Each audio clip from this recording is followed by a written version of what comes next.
You should probably run.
What is up, you guys? We are back for another horror and chill. I know this was last minute, but I got a free Sunday for the first time ever. So I think it's going to be the first time we streamed on a Sunday. And it's kind of rainy where I'm at. I'm like, well, let's talk some horror. We go rock out tonight and have some fun. Before I bring my guest on, I got to give my channel member and my patron their video because I appreciate you all so much. Everything you all do for the channel, helping the channel keep going and just pushing the channel. And I appreciate you guys and all the cool stuff you do.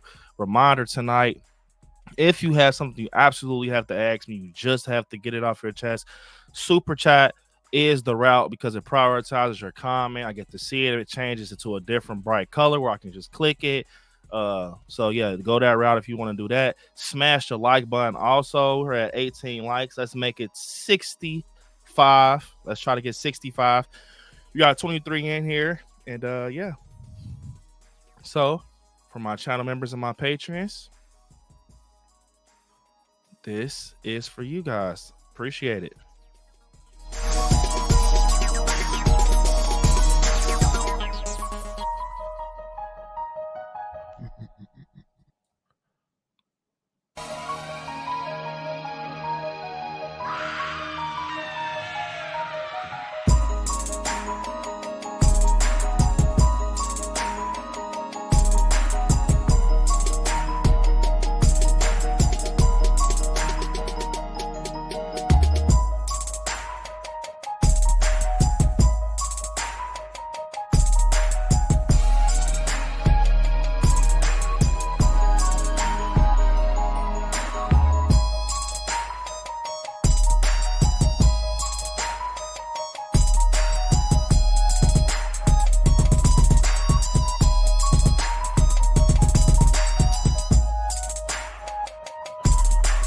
Guys, that was for my channel members. A little glitch going on right there. I don't know why. Let's get to our chill music. Bring my guest on. You guys love him. 1 second. Get that music at a good volume. Go rock out. Smash that like button. We'll bring him on. You guys definitely know who it is. We gonna rock out. We were talking behind stage. I almost forgot about the stream. We got so deep into a convo. We gonna continue to hear for y'all. You guys love him. My guy, my boy Terry. What's up, Terry? What's going on, bro? Fucking glasses on back. Oh, shit, my bad. He got the fucking glasses on back. What's up, bro? What's going on, bro? What's up, man? About to rock out tonight. We gonna chill, rock out, talk some horror with everybody, with the good scary family in the chat. Man, it's crazy. What's going on, everyone? Definitely Sunday. The first time I think I streamed here on Sunday. I'm always busy on a Sunday. I'm like, man, I got to do this one though because I had the opportunity. This might be every Sunday, y'all. My God, be to do it every Sunday. I got lucky, man. That's why I plugged in a little horror and chill. So, hell yeah, smash that like button, y'all. We got my guy Karl in the chat saying first. This is going to be a fun stream. Came in to discuss theories, rumors of rumors, and anything related to our upcoming horror movies. Let's get into it. Also, he forgot. Wait, is it Monday? No, it can't be. Oh, yeah, you got me thinking it's Monday, Karl. It's Sunday, right? I was about to say. What's up, Karl? What's up, man? What's up, my guy, Karl? Jerry saying, hello, B. What's up, Jerry? What's up, Jerry, bro? Love you, bro. What's up, Jerry? Yeah. Gotta love my guy, Jerry. What's up, Jerry? Blueprint GB. What's up, man? Saying, hey, scary family. How's everyone? What's up, GB? On Blueprint, Jay-Z the Blueprint. What's up, man? Welcome to the stream. Smash that like button, y'all. Y'all heard Blueprint. Yeah, stab that like button. Then we got my guy Adam saying the like button has been smashed and the eggnog has been stashed in my stomach. Oh yeah. What's up, man? What's up, man? What's up, Adam? What is up? I'm here, Karl. Definitely got my guy Blake Griffin in the chat. What's up, Blake? Blake Griffin. What's up with the Duncan, man? What's up, my guy Blake, man? What's up? Hope you're doing well.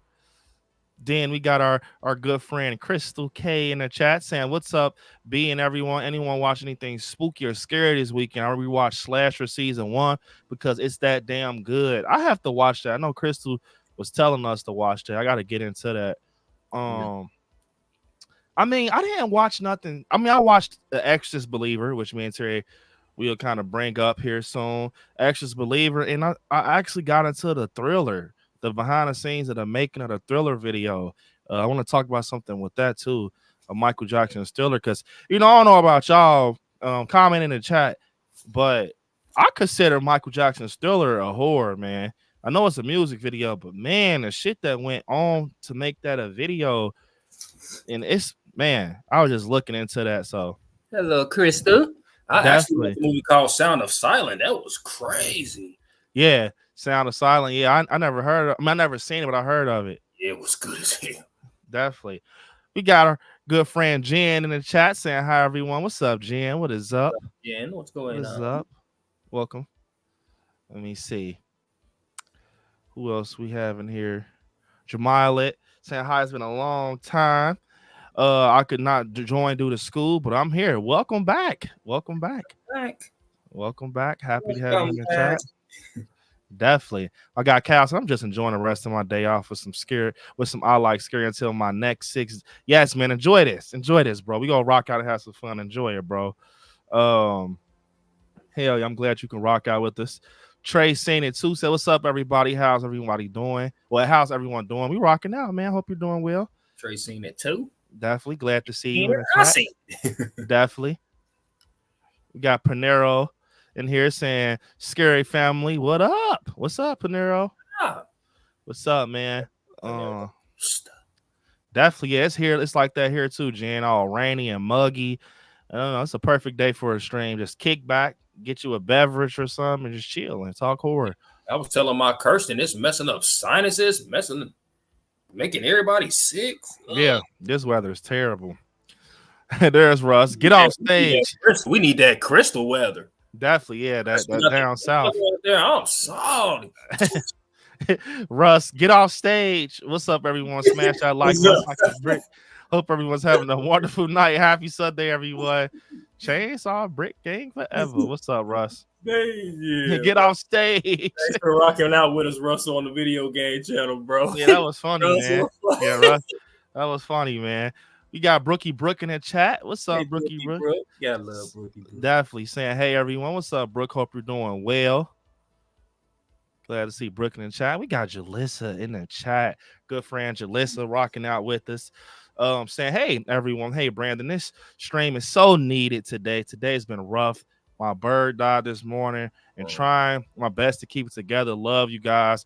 I need a laugh or maybe some karaoke. We got you, Jalissa. I'm sad to hear that. You know, we're here for you. Keep your head up and, you know, just rock out with us. Definitely listen. I'll definitely give you some karaoke today.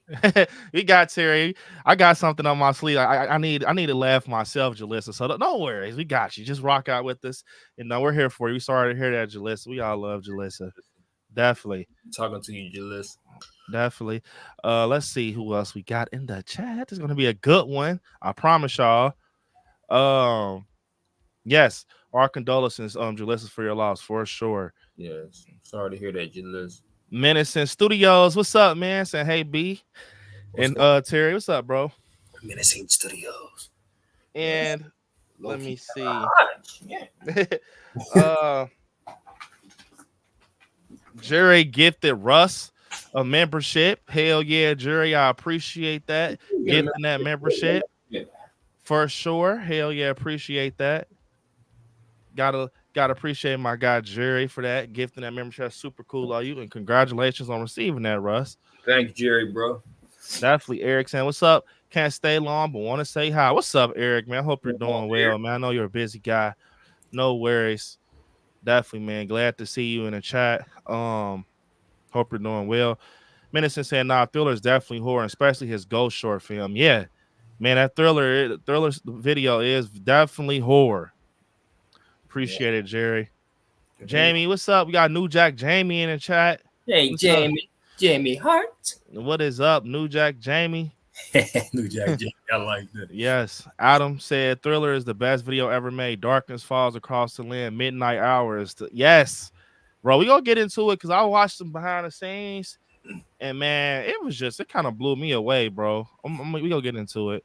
Crystal said it was 77 and sunny. Oh my god. My goodness, that's what we need. That's the weather, man, that we are kill for right now. It's freezing up here. Crystal, I got the sniffles. we got our good friend Kaylee in the chat. What's up, Kaylee? I love you, Kaylee. You know I love you. That better not be Stephen behind it. That better be my Stephen. You get out of here, man. What's up, Kaylee? They be tricking us, B. Sometimes it be Stephen in here. Get on the back. Oh man, gotta love Kaylee. What's up, Kaylee? Yeah. Let me see. Jamie said, she said, I just got done watching Skinamarink. I did hear that it was bad. She said it was awful. It made me angry and gave me a headache. Oh my God, Jamie. All that. It stay on. Yeah, I heard it was 20 minutes, bro. Could you do something? I heard it was terrible, bro. I swear. I gotta start stabbing stuffed animals and stuff. I'm like, bro, let me create some action with this boring ass, stupid ass. Definitely. Jalissa said I watched the video. She said I watched the video you playing a fan made Halloween video game. It looks so fun. Can't believe it was fan made. Yes, big shout out to the creators. For saying, hey, bro, I know you're a big Halloween fan. Try this out. It was a very good experience. They did good for it to be fan made. And yeah, bro, check that video out if you want to have a laugh. I was dead ass scared playing that game. But let me see.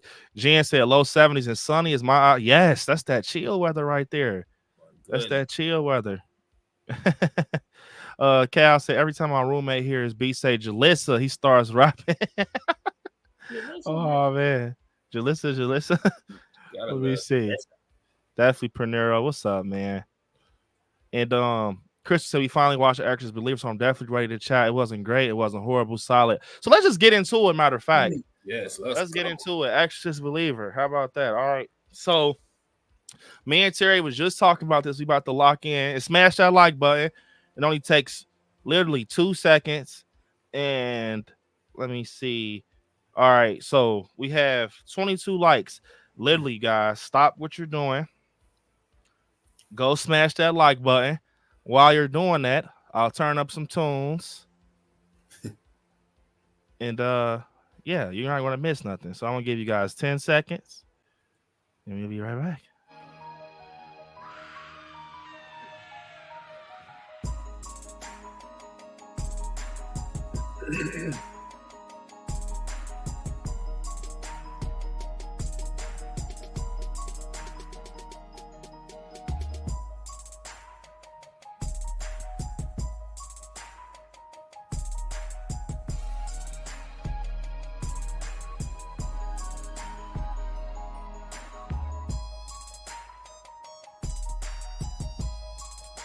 All right. Y'all should be done liking that. Let me see. That's a good song, Kristen. You can rock out to that song. Man, yeah, gotta love that. Got a little bit of, speaking of Exorcist, got a little bit of Exorcist in there. I ain't gonna lie, that shit was better than I thought when I watched the first. Bro, that one lady was creepy too. Who? The lady when he had the one at the end that all was right, so I can. The blowing the smoke and stuff. Oh yeah, the one that she was in. Look, I want to just say this. To get into the Exorcist believer, when I first watched it, I don't know if it was hyped up or maybe I think it. I don't even think it was hyped up, to be honest. Matter of fact, I think we just some people are not fans of the original Exorcist. I am. I like Linda Blair performance. I like Reagan McNeil, very disturbing, great job. I just think with Exorcist believer, the problem was that we expected more. I just think we expected more, bro, to be honest. We thought that we was gonna get elevating to the ceiling and all this, people getting smacked across the room, and we didn't get that. It was more of just it's almost like David Gordon Green, they were afraid to do that. It's like they were afraid to take the risk. The risk or whatever. And what they did to Ellen Bernstein, man, was disrespectful. Yeah. What did she say? I forgot. What did that scene was kind of creepy though with Catherine. She was like something, your something daughter, da da da da da. I'm like, okay. But I think Catherine she felt like Linda Blair to me. I'm not gonna lie. She felt like Linda Blair. You know what I think? You know how I think they messed it up, bro? I think the reason we got a lot of the complaints that we got for the movie because they trying to do that trilogy shit. They should have just kept it one movie. Yeah. I think it is. I don't know, man. I think it could have been better for sure. The ending was definitely good. I think the whole the plot, what they tried to go for was cool. I don't know if it was executed right though, like how where they going to like that Blair Witch shit that they had going for real. With basically the woods and they go missing and everything. I think that was cool, but I feel like we weren't attached to the characters enough. I mean, maybe Angela a little bit, but I don't know about Catherine. You know why? Because they doing a trilogy. They trying to save some shit for the other movies. Yeah. Yep, and I agree with Crystal that I like the house better for sure. I like the house better than that. Jen said a lot of fans were not happy with. Yeah, what they did was kind of. I'm not gonna lie, it was. I think that was probably worse than what they did in Halloween Kills. The legacy characters, the stuff they did with the legacy characters in Halloween Kills was jacked up. But what they did with the Exorcist believer was like, what was the point of you even bringing them? I wonder if the second film they're gonna have them more. They're gonna have Reagan and all them in it. I mean, I heard rumors that Linda Blair didn't want to be a part of it. I don't know how true that is, but bro, when I was in the theater, I mean, I'm pretty sure everybody's saying Exorcist believer at this point. Y'all had to see it. It's been out for a while, so if you haven't, you might want to head out, or maybe you don't plan on watching it. A lot of people said it was bad, but man, the shit that they did to Ellen Bernstein, bro, with that crucifix, I wasn't expecting that. You gotta think that lady ain't got eyesight no more. That's what's jacked up about it. They could have did everything else. They could have did anything else, but they took the eyesight. Now she can't even see her daughter. That's fucked up. Remember though, that was fucked up when she was like, wait, I just know she wanted to see her daughter. I remember she was talking to what is his name? Victor Fielding, the dad. She's like, I just want to see Reagan. They said that Reagan's dead. I don't believe that. She's like, I just want to see my daughter. And bro, the whole concept with her doing this, now she can't see her daughter. Oh my god, that was crazy. Yeah. It was fucked up they did the Ellen Burns thing, but the way that they made Catherine do that and kind of, I think she said something. I can't say it on here what she said, but she said, now you can see your and daughter. I'm like, oh yeah, man, this is just crazy right here. That part was crazy. Yeah, it was some crazy parts on there. It wasn't bullshit. I can tell you that. I'll watch that shit again. Yeah, I'm not gonna lie. I haven't seen that either, Russ. I haven't seen that. But Jalissa said I didn't like the foot scene during the ritual. Yeah, fuck, you got your feet in the air for. I hate feet, man. Got their feet in there. I don't know. They take. I don't know. Jalissa, what if they would put some hot sauce on the toes? Hey, I'm gonna tell you what part was kind of underrated though. That part when she was I think they just didn't do it right. That part when they were in the church. Yeah, she was like scratching her head and shit. I'm like, oh yeah. She's scratching her head and then she's walking down. She's like, the body and the blood. The body. Yeah. They should have did that a little different, bro. Like maybe like I would have did some creepy shit, like have her get baptized or something. And then when they pull her head out, it's like she doesn't look the same or some shit. Ooh, yeah. Like, you know, like transitions, like say, just have her getting her head dipped in, you know. Yeah, but like, yeah, B, what was it about that part? What made it not hit that hard? Because I feel like we saw it for one, we seen it in the trailer. Right. You know, the body and the blood, we seen it in the trailer, and then we were expecting it. I knew the moment I seen him sitting in the church pews, I'm like, here it comes. And you saw Catherine scratching her. I'm like, yep, it's about to happen. I don't know if it was because we were expecting that to happen, the body and the blood scene, or the way she was saying it. The body and the blood. The body and the blood. The body and the blood. It just wasn't creepy for real. They should have had her do some shit like Reagan did in The Exorcist, the original. Like, give us a neck twist or something, or give us like a bone crack or some shit. Like, y'all just had her walking and yeah. I don't know. They should have. I think David Gordon Green, to be honest, was scared. And I think he was legitimately scared to jump over that because he didn't want to get canceled because she's a child. But, I mean, I'm not going to lie. I don't know if you guys ever watched The Exorcist behind the scenes or whatever. The shit that Reagan went through as a kid, Linda Blair as a kid, let me see if I could show y'all some pictures, bro. How little she. I mean, y'all saw the movie, but body in the blood. It just wasn't. They ain't make it spooky. Shit like 10. When you done seen shit like 10 and Tina, boy, yeah, you know what creepy is. Yeah, I slept with the lights on when that motherfucker went off. That was some creepy ass shit. Yeah, I'm not gonna lie. That my Kirsten couldn't watch that, boy. That was fucked. Wait, what you said? Wait, what was it? Tina. Oh yeah, that one's that shit was. Let me see, man. Like, look, bro, she was so young, and look, young as hell. Think about the shit that happened in the original Exorcist. Man. The crucifix scene, disturbing, all of that shit. Just imagine you walk in a room and that shit going on, you're gonna be scared as fuck.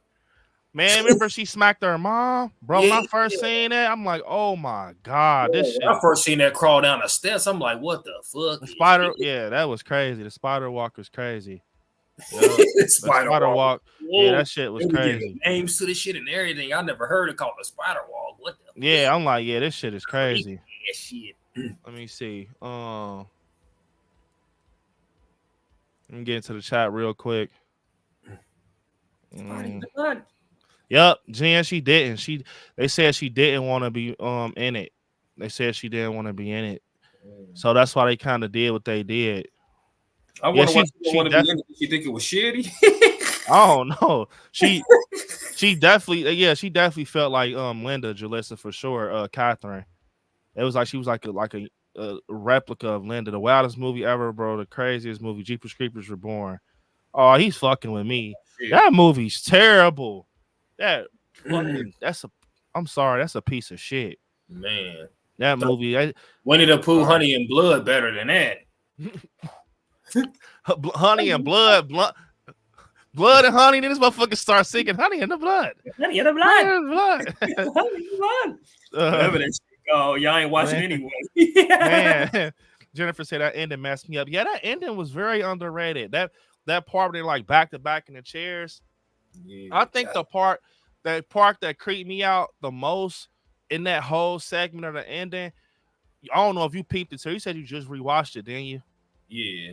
That ending, I mean, that part where they were like shaking their heads, like laughing both together, and the fucking camera was like kind of rotating. It was showing them like, I'm like, oh, it's almost like they was like rock stars, like the way they were shaking their head. Yeah.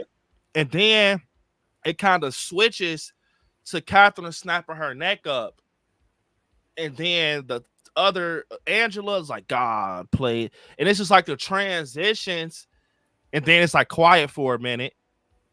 And then the mom was like, I know you're in there, da da da. And Catherine starts laughing. I'm like, oh my God. That was probably the scariest shit in the movie. When that happened, that little transition, I'm like, oh yeah, that was creepy. And then what's the name said, I don't want to die. Man, that shit. Yup.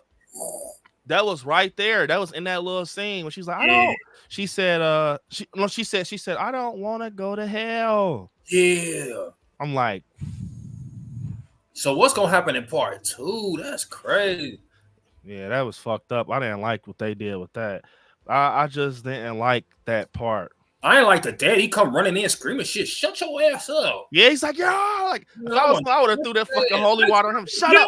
The power in the Christ. The power in the Christ. Oh man, the dude come in like he about to do something. Man, get your ass up out of here. Twisted his shit. Where that motherfucker all late, scary ass. That He's hiding out in the car, motherfucker. Hey, that motherfucking priest came in there. He said, the Christ. Jesus the Christ, the Lord of the God. They came, he sent me in here. Jesus, Lord, devil, be with the That motherfucker said, ha ha ha.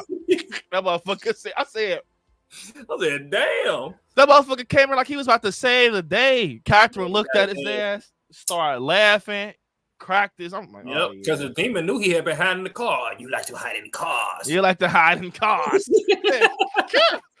That motherfucker should have did a dance move. You like to hide in cars. Motherfucking play virtually. He came in like he was gonna say today. He took that Superman cape off your ass. He came that motherfucker like this, like he was gonna do something. That motherfucker said. That motherfucker said. Boy, was a waste of here, motherfucker. That motherfucker was a waste of time. They brought that priest there. He got his ass killed. Yeah, you hid in there all that time. Bro, when he first got out of the car, he dirty. He told the lady, you can do this. What the fuck? Said, you ain't coming in? He said, you can do this. Gave the fucking lady black. Yeah, that I ain't gonna lie, bro. That's another thing. I felt like the ending, that bro, rituals and shit, whatever you want, cleansings, that shit don't work like that.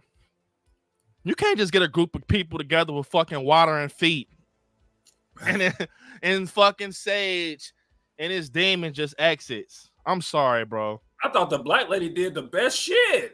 Yeah, what was she? What was her little part of the ritual? What did she do again? She had like shit in the bath. Made the shit come up out of him or something. But yeah. Blowing shit and all that. I'm like, damn, that shit kind of working. I shit downhill from there. Hey, that motherfucker had what? Look, bro, you gonna tell you what was funny about Exorcist Believer though?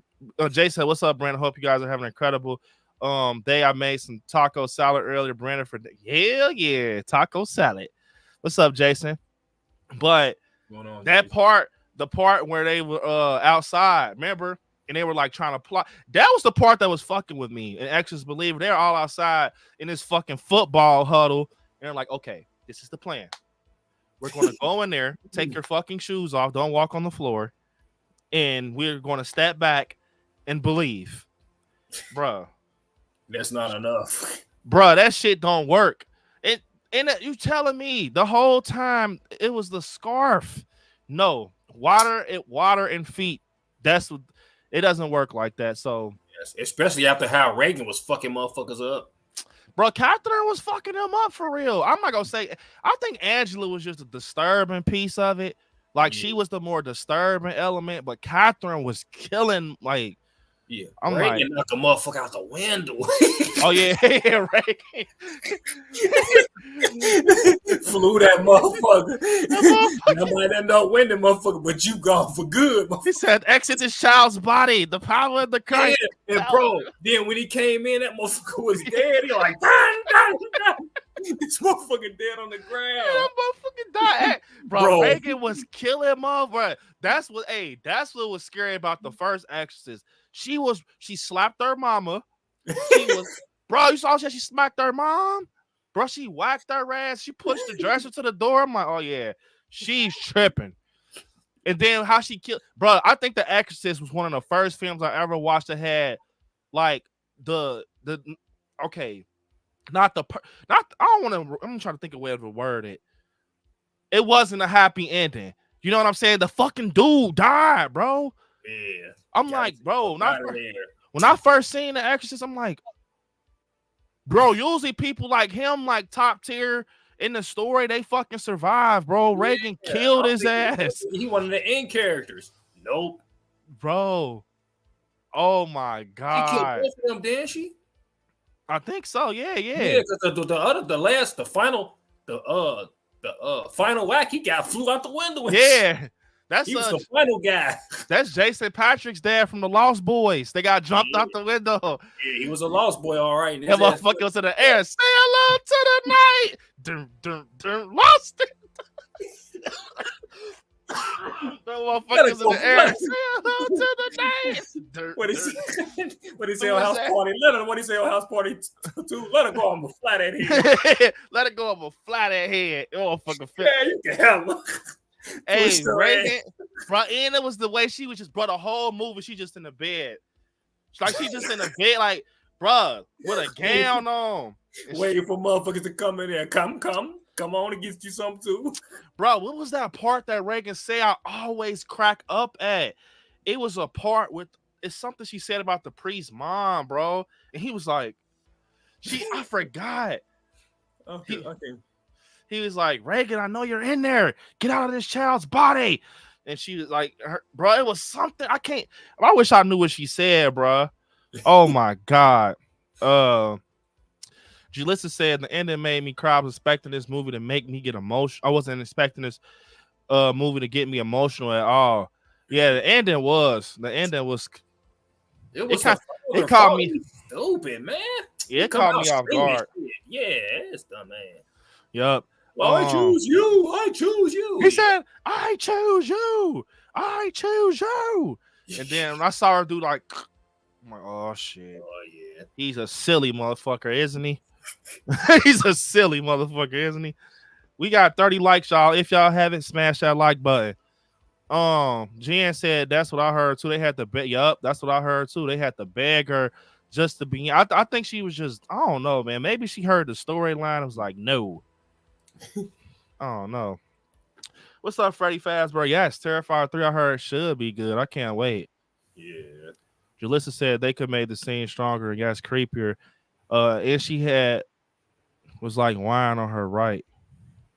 And she had wine, some the fake blood. Oh yeah, yup. That was wine. Yeah. Jennifer, I couldn't get into. Yeah, it's a lot of people. It's okay, Jen. A lot of people can't get into the Terrifier. I know it's a gore fest. Try to watch the second one, Jennifer. The second one was good as fuck. Yeah, the second one is good. I watched that again the other night too, man. That's one of my favorite movies. That motherfucker said the honey in the blood. Honey in the blood. Honey in the blood. The honey in the blood. That's crazy, man. They had fucking Winnie the Pooh fucking people up. That's crazy. They was mad at what's his name because he left. Bro, they ate Eeyore. That's fucked up. Christopher ate his ass. Bro, I'm sorry, y'all. I tried to watch Winter. I said Winter Forgot. What the fuck? Where is these names coming from? I tried to watch Winnie the Pooh, Blood and Honey. Bro, I could not get into that shit. Franchise acting. I'm sorry, bro. And the costumes look dumb as fuck. They gonna have Tigger in the next one, though. Bro, they got a fucking Winnie the Pooh with that macaroni ass mask. I know it looks fucking big ass nose. I'm like, he's ugly. He ugly. Boy, if I look like that, Winnie the Pooh, boy, I would turn up all the honey, boy. Give me that motherfucking honey. Mad as hell I look like that. Hey, Blake said, "Have you guys ever seen cursed films on Shudder?" I haven't. And he said the behind the scenes story of The Exorcist is crazy. I gotta watch it. Hey, I'm about to watch that for real because I've been looking into The Exorcist, man, the original. I gotta watch that. He said it's on Shudder. All right, bro. Yeah, the what I saw some behind the scenes of how they was doing shit with those Panavision cameras, how they shot the elevating scene, bro. It was a lot that went into the original Exorcist. What's up, my guy, Mr. On the Road himself? What's going on, Sir James? Saying the Exorcist believer never should have been made. You can't compete with perfection. Just go watch real movies like Killer of the Flower Moon, Oppenheimer, and Godzilla -1. Hey, I'm gonna go check out -1. I've been hearing a lot of people been telling me to go see it. So I'm gonna set up some time to go see it for sure. I think Oppenheimer is like 3 hours long. Like, I did hear that was long too. I'm gonna have to check something out. My guy Sir James recommended. What's up, bro? Appreciate the super chat. But you are right though. I will say this about my guy Sir James with this one. I don't think The Exorcist shouldn't have even had another film. Like I said that when it first came out, bro. Like The Exorcist, in my opinion, it's a reason why the second one didn't do good. The third one did good. The third one is a good one. The third one should have been a second one. Like, yeah. It's just the reason that The Exorcist is like standalone for real. Like that whole film. I just feel like it's not necessary. Some films shouldn't be touched. And I think that The Exorcist Believer is a prime example of that. I'm not saying it's a bad movie or anything. Like, it's not the worst movie. That's what I'm going to say. I'm not saying it's the worst piece of crap out there. Jeepers Creepers Reborn is. So, you know what I'm saying? Because for people saying that Exorcist Believer, I'm going to say Exorcist Reborn. Exorcist Believer is, the worst. You're lying. You got to go watch some more shit out there that's bad. So, but I agree with you, Sir James, man. I think that they should have just kind of kept it like just standalone, no incorporating the story's legacy. But now they're doing it, so it's like. And I feel like if you gonna take a franchise, you gotta be all in on it, man. Yeah, motherfuckers be doing shit for cash grabs. Definitely. Appreciate the super chat, my guy. Appreciate it. Here's your video. Hey, do you guys know this one? What you listening to, son? I don't think you like it. Well, why not? I like this new generation of music. Now this is the real shit.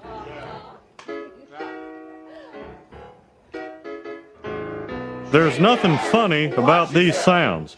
What that person on your tape has is a medical disorder. Watch yourself. Shake your ass. Show me what you're working with. Shake your ass. You suck. That's a lot of people were saying about Exorcist Believer, man. You suck. Yep. Yeah, I felt bad. It was good. Blueprints GP said the only thing Ian's got wrong with the show. Ian's got wrong with the story. Reborn got the CGI story and all kind of shit wrong. Yeah, I'm not gonna lie. Reborn was that CGI with a green screen. It was bad. Whatever the fuck they did with that. Brookie Brooks said Chris Nelson. Yeah, Chris Nelson did a good job. I mean, I honestly feel like if Chris Nelson won a part of the project with the prosthetics and the effects and all of that, Exorcist Believer probably would be like, because man, the way Catherine, I think what made me kind of a little interested in them was like their look. Like Catherine looks scary as fuck, bro. I'm not gonna. That's one thing I will say. Everybody in the chat comment. Matter of fact, I'm about to see if I can pull up some. Let me see. I think the story underrated too. The story, once you watch like from the beginning, when it comes to the mom and to the end, it rounded out good. Yeah, that's what I said. People just be hyping. It ain't like the worst. No, it ain't. It's actually a movie that you can watch. People be acting like it's an eyesore. Like, it ain't no eyesore, no shit like that. It's kind of just like, I think what happened was people expected more. It was that people wanted to see Reagan. People wanted to see Reagan, bro. I'm gonna be honest. They wanted to see Reagan McNeil. They wanted to see her do all this crazy shit, float to the ceiling, and And you know, they want, and it was two. And another thing, it was two. So with it being two girls, it kind of made it seem like it was going to be more. But in our reality, it wasn't more. It was just kind of like. I got a hot take that might make my brother kick me off the stream. I got a hot take, bro. What you about to say? I probably will watch The Exorcist Believer over that Strangers. The one that I seen, not the real good one you talk about. What's the name of the real good one? You talking about I like all of them. So you're saying that Exorcist Believer at Night is the one I didn't see. That's the one that y'all say real good that I still gotta watch. Yeah. The other one, I'd rather watch Exorcist Believer.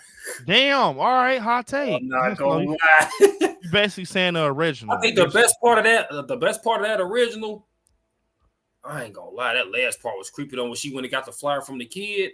Yeah. Man, that part that shit was creepy. So I got a question, y'all. Who do y'all think was scarier? Catherine or Linda Blair's?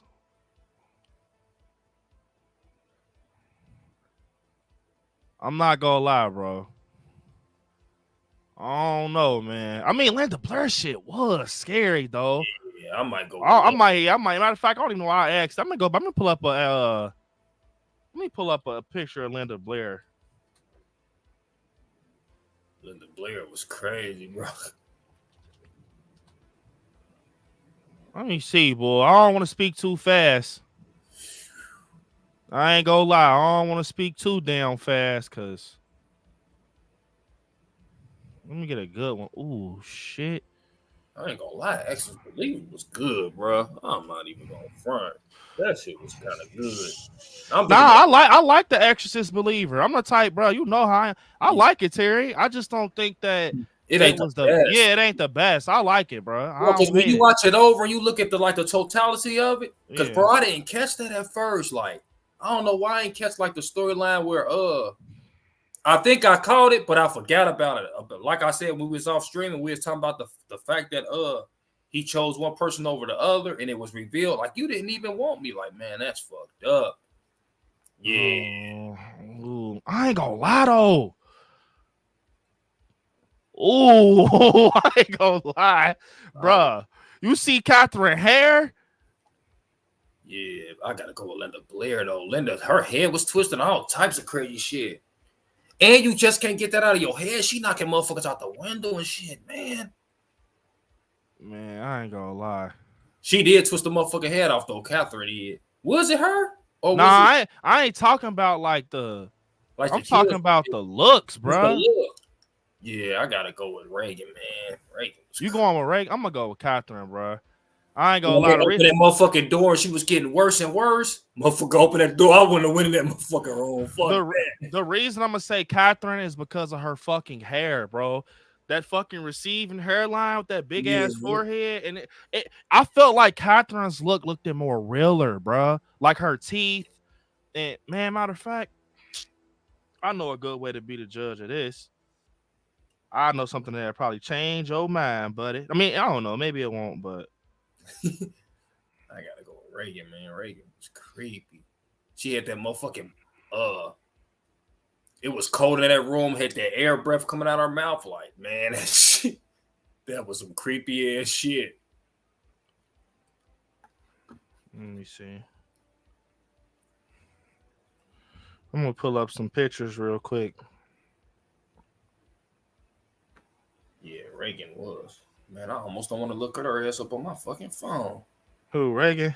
Yeah, creepy as hell. Reagan, she just had like a look, like it's a possession look. She definitely looked scary, but I think you might need to see a little bit more detail, bro. Because to be honest, the first Exorcist is not one of my favorite movies, man. That's not one of my go-tos.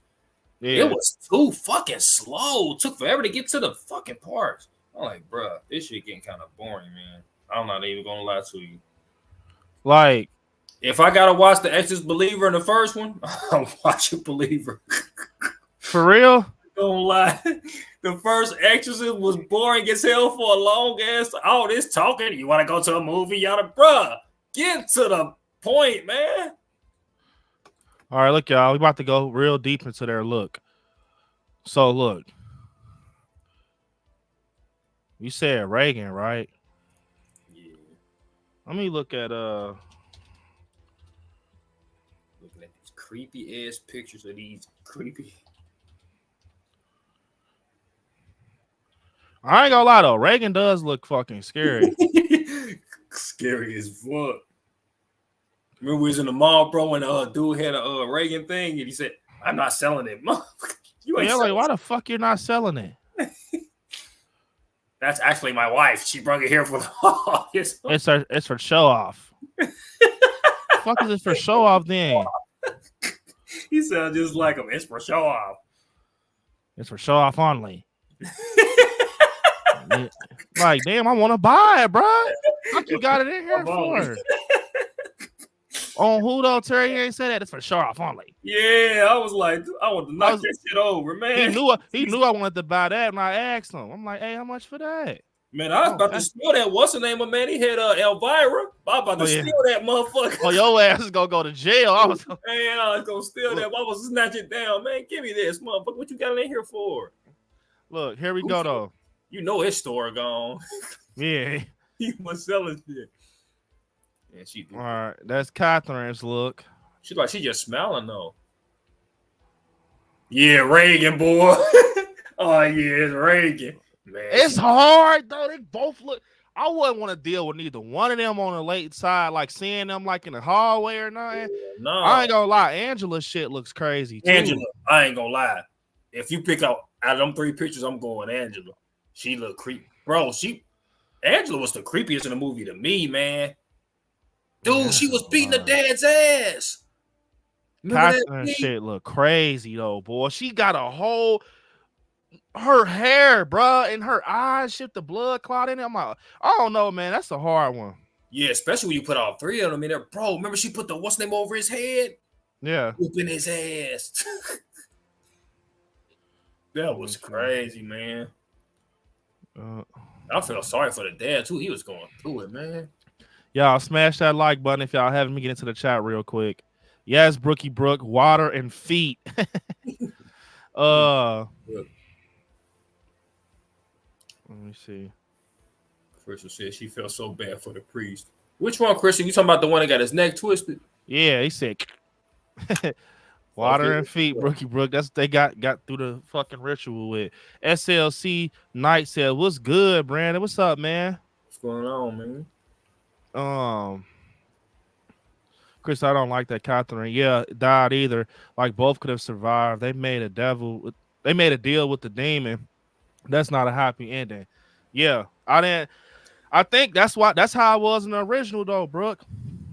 You got to think about it, Terry. They really, when you sit there and think about it, in the original, they made a deal with the devil damn near when bro got killed. So you think with the second one they gonna continue that storyline, or you think it's gonna switch up or some shit?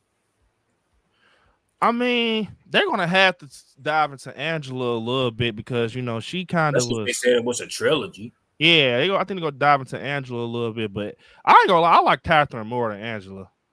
Because she remind me of Linda so much. I don't know. Jamila said, "Damn, she's crazier than me." Let me see. That was just fucking creepy. Let me see. What's up, Uzi E said, "Hey guys, eating pork chops, macaroni and cheese, and green beans. Hope y'all have a great night with W channel. Appreciate it, man. What an excellent day! What an excellent day for an exorcism." When she said that, boy, let me see. Winnie the Pooh. Yeah, I couldn't get into that. Crystal said I couldn't get 25 minutes into Blood and Honey. Yeah, I turned that shit off. Yeah, Jalissa, I'm sorry about that happened to you. Did you know, Jalissa? So you guys, it was public, so y'all know about it. But you remember how we were watching that scene with P2 with the fingernail with the chick? Bro, that fucking happened to Jalissa twice this weekend. Her fingernails, bro. I felt so bad. I seen it. I immediately thought this movie was fucking cursed. I told Jalissa, I said, "Damn, I'm so sorry." Because I know we were just talking about that fingernail shit, bro. I'm like, damn. Yep. What's up, Denisha? What is up? Catherine, hands down. Yeah, I ain't gonna lie. I think Catherine, she has it, bro. Like the look, she looked at scary. He had a cross in the middle of her fucking head. Yeah. But Linda Blair's look, I don't know. They both are good. That's a hard. I shouldn't even. But you can like you say, you can tell in the Blair shit is fake, but it still look creepy though. Yeah, my guy Mr. On a Roll coming through with the super chats. Gotta love the super chat. He said, I didn't expect anything. I knew from the start that Believer was an epic fail. Rather watch paint dry. He keeps saying that, and Linda Blair is the scariest. Her connection with the character are the best. With the Pazuzu, yeah, her connection is scarier though. I will say that Pazuzu, we didn't even get to see the demon in Believer for real. We didn't even get to see the demon when you think about it. They claim that was a demon with the flashes real quick and that little sewer shit. But man, we saw the Pazuzu, bro. We seen it. So I agree with Sir on that. That's one thing they did doing the original. They kind of showed you the connection with the demon and Reagan. So yeah, I think I just like the pacing of Believer more because the pacing was like a lot quicker. It wasn't like a slow burn as much as the first one. Appreciate the super chat, Sir James. Give my guy his video. Patrolling, they're trying to catch me riding dirty. Trying to catch me riding dirty. Trying to catch me riding dirty. Trying to catch me riding dirty. Trying to catch me riding dirty. My music's so loud, I'm swinging. They're hoping that they're gonna catch me riding dirty. Trying to catch me riding dirty. Trying to catch me riding dirty. Trying to catch me riding dirty. Trying to catch me riding dirty. Trying to catch them riding dirty. Definitely, Jamal. Stay scary. Good night, and appreciate you rocking out with us. Xander said, "Yo, yiggity, yo." What's up? What's up, Xander? What's up? My guy Mr. On the Roll with another super chat saying, "Exorcist Believer is made for a millennial audience who don't care about character development, good script and directing, etc. Original Exorcist is a grown folks movie." I mean, I ain't gonna lie. When I first watched the original Exorcist, it was a slow burn. But once it kicks up though, it definitely is a good one. But it is one of the bigger slow burns. I agree with that. It's like a bigger slow burn for sure, 100%. But it's worth it though when you get to that story blossoming and stuff like that. But Believer, I just feel like the story. Terry, no, we were just talking about this. Like I feel like with the story, it's like I don't know. Now that we've seen like a lot of different effects, like a lot of shit on Reagan's face don't seem like it's like you know what I mean? Like it's because it was back in the day. Yeah, it was so back hey, in the day. like, man, it's kind of like more like cartoonish now, even though the shit's still scary. Yeah, I think, bro. Nah, I challenge you, Terry. Matter of fact, even if you don't watch the movie, I think you should kind of look at some of those scenes from the original again. But she did like that scene when she's like. I think the scariest shot of Reagan in that fucking movie was when she has the tubes in her nose and she's just looking like, yeah. Let me see if I can get that, bro. I'm gonna show you the scariest one I think of her. That was probably the scariest picture, bro. Like the whole scene of her was when she let me see. Here it is, right here. But hopefully it. Oh my god, it's always something. Now in the original, y'all, because I ain't watched it that many times. How did Reagan originally get possessed? The Pazuzu demon. It had came in the attic. You can hear it. The demon, it got passed on to Reagan. It came in her household. You can hear the shit. You can hear the shit in the attic. You got to pay attention. It sounded like they thought it was a bird crashing in the attic. Bro, no, it was a fucking demon. The demon of Pazuzu got into her. And then that's why she was in her room and shit. And then Pazuzu, it was just mainly the Pazuzu, like Sir James said, that connection with that demon, bro. That was the one that kind of, I don't know how to explain it. That's because I'm trying to figure out, like you say, it came through the attic, but out of all the motherfuckers in the world, how the fuck did it? Is that just the storyline? That guy brought it. Remember how it opened up when they were like in, I don't even know, was it Egypt? They were like in the desert. It came from that statue that's like this. Right. That little wooden, it was all connected with the Pazuzu and all that shit. And it came through the attic, I think. I can't remember. I haven't seen the original in a minute, but I just know that Pazuzu was in Reagan, but it came from that opening in Egypt. It was showing us where it kind of grew from type shit. So somehow that statue got somewhere close to Reagan or some shit, basically. Yeah. In the film, if you watch it, it explains it in the beginning. Like if you got to pay attention, and then it ends up to this fucking moment. That's the picture right there. I think that's scary as fuck. When she has the tube in her nose, I can't find the exact picture. Maybe I can. It's a picture. That's the scene of the picture, but the exact picture. She has like the resting face, bro. Like the resting. I don't want to say it, but it's like a resting face. Females use it, and it's so fucking scary, man. Well, that picture almost look cartoonish. Like you can just, you know what I mean? Like you can tell with the practical effects. It's like, yeah, you can tell. I'm gonna try to show you if I can find it, man. I probably ain't gonna be able to find it, but it's almost like the door shots when motherfuckers first open the door and see her be like, what the fuck? You motherfucker gotta be crazy to go all the way in. Let that motherfucker shut. Yeah, I can't find it, bro. But it's somebody trying to co-sign me and a motherfucker asked me if I was a priest. I would have got out of priesthood. Like, you know what? I ain't doing this shit. I'm not no priest no more. Get out my face. Hell yeah, they was like thirsty to take the case. Yeah, I would have, man. Fuck that case. I ain't doing this shit. Matter of fact, here it is, right here. Yeah, I remember that. When you look at her like this, and she's like just looking serious. I'm like, oh yeah, hell nah. Yeah, that was the part that kind of made me creeped out. But yeah, appreciate the super chat, Mr. On the Roll, and give him his video. We got to talk about that. We talked about earlier, Terry. Let me see. Might as well give him some more of the choir. It's getting hot in here, so take off all your robes. I'm getting so hot, I will take my robe off. It's getting hot in here, so take off all your robes. I am getting so hot, I will take my robe. So, to kind of move on from The Exorcist, I want to kind of put this in here real quick. I was talking to Terry. Bro, I remember I don't know what made me do it. Look, I was laying down, y'all.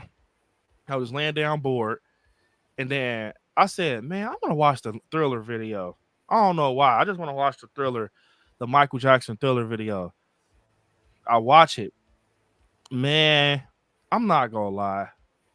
That is definitely that's in the horror genre for sure. Like, and it made me want to see the behind the scenes of that video because you think about it, the Thriller movie. I mean, the Thriller video was telling a story. Remember how it started? That whole part was scary, Terry. When you think about it in The Exorcist, when you remember, he has the jacket, the varsity on with the M, and he's like, you know, would you be my girl or whatever? And she gets the ring. And he starts like grunting and shit because you have to turn to the werewolf. And you mean on Thriller? Yeah, on Thriller. And he's like, I said, well, Thriller. I'm a Thriller. And he's like, get away. And she runs. And he's like a full-blown werewolf. Yeah. Bro, I'm not going to lie.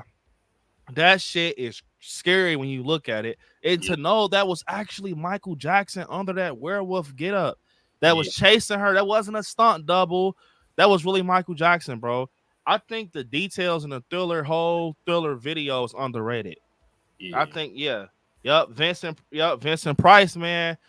Look, but one thing I want to say is that scene too, where they're like in a theater and shit, like that could have been a movie alone, Thriller in general, with the graveyard and all of that shit, with the music kicking up, him singing with the zombies. Bro, I was looking at that shit like this was before its time when you look at it. And I kind of looked at the behind the scenes and everything of it, and Michael Jackson was kind of talking about how he's a horror fan, and he was a big fan of American Werewolf in London, and that's what made him inspired to have that fucking wolf. Like, bro, when you really sit there and think about this shit, man, which part do you think was scarier, Terry, the wolf or the zombie look? trying to think.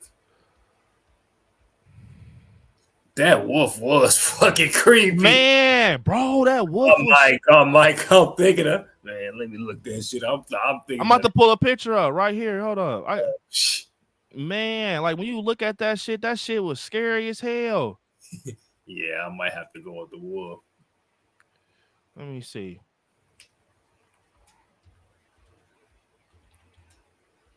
And that music was creepy. No. And then I'm like, oh yeah, this shit is scary as hell. And then he's just walking and shit. And then it was before his time. I was just looking at like, yeah, Thriller is definitely it's in the horror genre for sure, bro. I remember seeing that shit for the first time. I was like, man, this shit is crazy.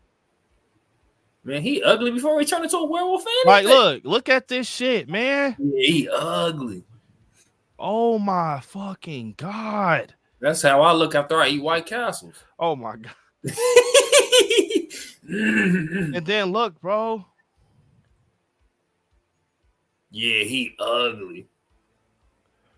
I ain't gonna lie, that zombie ugly as hell too, though. Oh yeah, that zombie was scary as hell. I ain't gonna lie, the zombie was scary as hell. Brookie said, "Gotta love that choir for sure." I agree, you gotta love the choir. Yep, Thriller was good though, man. I ain't gonna lie.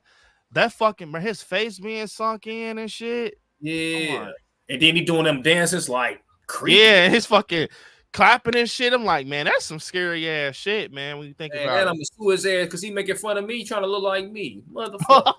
Sue this video. That's how I look at when I get off work. When I get off of Amazon, I be looking just like the Thriller. I got a question. What you think about that night swim? That look creepy. I want to see that. Marco Polo. You say, oh yeah, that's what she said. She was in the pool. He was like Marco Polo. Yeah. I think anything in water is scary, bro. Like shit like that. Yeah. I ain't gonna lie, getting burnt alive is crazy, but drowning though. Oh, nah, hell nah. I ain't gonna lie. You ever choked on water before? Yeah. That's what I think about all the time, bro. And I think about it when I got like a stuffy nose and can't hardly breathe. Like, bro, I think a motherfucker can't breathe. Man, yup.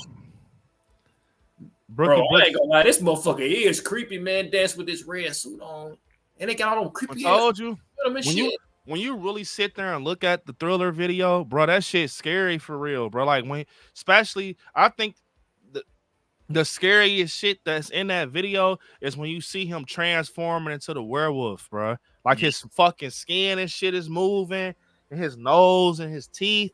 I'm like, oh yeah, this shit right here is. I don't know, man. I don't know. But trying to get a motherfucker not to do it, man. I'm glad he said, man, fuck yeah, I'm gonna do it. I don't think they'll like that, man. You don't know what the motherfucker like. Brooke said, when do y'all think we will get casting news for Scream 7? So if it happens, Brooke, because I'm not gonna lie, this shit right here, I think this is gonna be like, I just think they're gonna end up not doing Scream 7 probably, because I've been hearing a lot of rumors on the behind the scenes side. It's just fucked up, man. We heard that Mason Gooding and Jasmine Savoy Brown decided to not follow Paramount, so it definitely ain't no Court 4 shit going on. Nev is kind of like, I don't know if I want to deal with y'all no more. I don't even know if I want to come save y'all. I don't think Courtney Cox can carry a Scream movie by herself. Gail, I just don't think she can. But if we get some, I will say this, Brooke. I think we will get some Scream 7 casting news like mid next year. If we got some, probably like mid next year type of thing, like almost creeping out of the spring, probably into the summer. I think we'll start getting some news if we get some. But yeah, I still stick to that though. The Leslie Mocker, OG, Gail, Ned, and that's the thing. We're all speculating about this shit with Scream. It's about the actors at the end of the day. Yep. You know what I'm saying? Like if Sydney wants to come back, or Nev Campbell wants to come back as Sydney, or Courtney Cox wants to come back as Gail. It's all about them for real. It ain't even about us. It's about like if they want to come back. I feel like though Courtney Cox would come back. I think Sydney Prescott. I don't see Nev coming back, y'all. Like, I mean, I could see her coming back, but it'd be like literally a fucking bro. It'd be a blessing, like to see her come back. Like, oh, we have Nev on board. I just can't see. I can't picture it. If that makes sense, I can't picture Nev dealing with Spyglass. I just can't. I tell you the But I want to see Gail, Kirby, and Beyonce. Oh my God. Give it to us. That motherfucker said Beyonce. Beyonce acted before. Man, Beyonce will do good and scream. I ain't gonna lie. I'm gonna tell you right now, Terry. She too big for a movie like that. That's true. She too big. You'll never get her no shit like that. Man, God, they don't want to pay nobody. Shitty ass spy. Yeah, she's too big for that. Brookie Brooks said I'm skeptical when it comes to Blumhouse now, so I don't know how it will be. That is true. Blumhouse, I remember Brooks said that it's like a hit or miss. It's like they're hit or miss for real. It's like you never know with Blumhouse. It's like some projects be rushed. Sometimes it just some of the shit doesn't make sense that they do. But I see what Brooke means. It's like if it's coming from Blumhouse, you got to be real careful. So, bro, what if what's the name of try to do something with the Thriller? Thriller is like a movie or something. If Mike Flanagan try to do something with that, just like using a video or something, man Thriller is creepy as fuck. Thriller so underrated, bro. Like just looking at that shit, bro, and watching the video come to life, the effects behind that shit, bro. Yeah, Rick Baker, bro. Yes, my guy Sir said just that, and it was crazy how Michael Jackson approached him though. Like, you know, Michael Jackson said, you know, he watched American Werewolf in London for the first time, and he's like, oh my God, like, do you see the details on this werewolf? And he had told his team, like, reach out to Rick Baker, whoever did American Werewolf in London, I need them on the phone. Because he looked like a mouse when he turned into a lot. Yeah, that shit was, and he said basically, like, Rick Baker was like, you want me to turn? He was like, no, I don't think that's a good idea. You know, and some of his team was telling him, like, Michael Jackson, like, don't do the werewolf shit. Like, don't do it. They don't want MTV. Because, you know, MTV was funny acting back in the day. They didn't want you to do certain shit. You know, if it wasn't like teenage rock, like they just didn't want all that. They just didn't. MTV had a formula, you know, and they didn't want, you know, to kind of get on their bad side. But Michael Jackson was like, nah, bro, make me as a werewolf. All that one shit. Get Rick Baker on the phone. And he told him his idea. I watched this on a documentary, but he told them the idea is like, hey, do this like American Werewolf in London. Make me look scary. And that's how he got Thriller. Yeah. That's why he looked like that. Creepy as fuck. How he was like, man. Yeah, and he's like, I'm like, yeah, that shit was scary. And the way he started, the whiskers, the shit start coming out. And bro, did you see that part where the hair first start coming up out of his head? Bro, Rick Baker. Rick Baker, American Werewolf in London, bro. He is the reason that shit looks like that. Mr. On the Road, so I remember when Thriller came out on MTV, it was a big deal. Rick Baker, SFX, and John Landis, who directed American Werewolf in London. Quincy Jones is the master. Yeah, I'm not gonna lie. What's crazy is I remember my grandmother telling me when Michael Jackson had it was a scheduled video premiere at 12 o'clock. And she was telling me that people were skipping school for that shit. When MTV was like, hey, Michael Jackson has a big premiere Thriller. And my grandma's a big Michael Jackson fan. She said it was people skipping school for that shit, bro, to see the Thriller. She said she watched it like 20 times when it first came out. And, you know, Michael Jackson did that because he had, bro, when the Thriller album came out, bro, he sold like, I think millions of copies, but he wanted to promote it more. So that's why he did a Thriller music video. Right. The fucking song was already gold, but let's do a video on this shit. Let's do it like a movie, bro. Yeah, that's what happened. It's like a damn short film with the video with it. Yep, that's what happened, my guy. That's crazy. Let me get my guy a video. We go gather by the river with Loomis. Blue suede shoes. Would you like a drink? Yes, we'll gather at the river, the beautiful, beautiful river. Gather with the saints at the river. What would made them put that part in there, man? And blue suede shoes. Would you like a drink? Like I drink. Menacing Studios said Michael wanted to do some horror projects in his later years before he passed and asked Landis to help direct, but Landis made snarky remarks on his appearance in the I never heard that, but I did find out that Michael Jackson was a horror fan when I watched that documentary.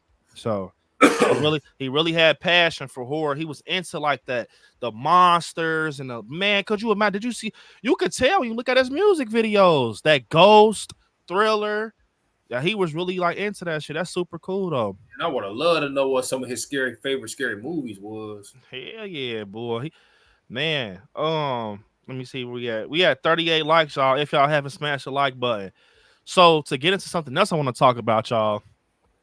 And I'm happy to talk about this, but man, people say that Michael Myers Halloween 2018 kicked the door down for horror. And I've been thinking a lot lately. I think he played a part in it, Halloween 2018. I'm not saying he. Stop saying he. It ain't he. It's the movie, Halloween 2018.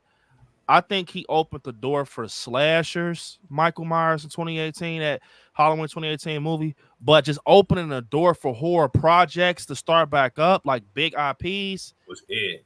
Yup. Bro, I swear to God, I was just kind of thinking about it, like, when you think about it, it changed the game for real, bro. And I'm going to tell y'all why. So y'all know I'm a big Stranger Things fan, right?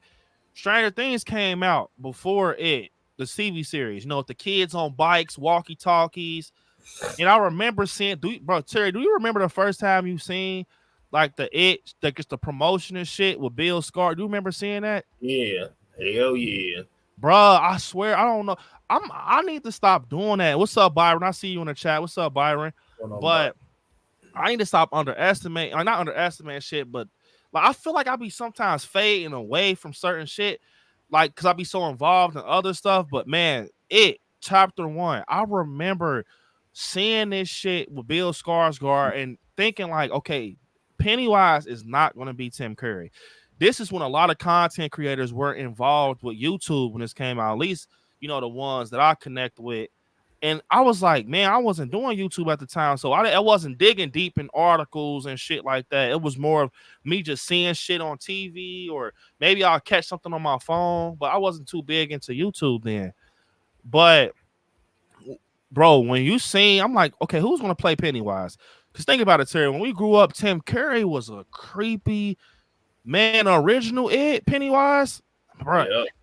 You gotta think, Terry. When you think about him, bro, he ain't got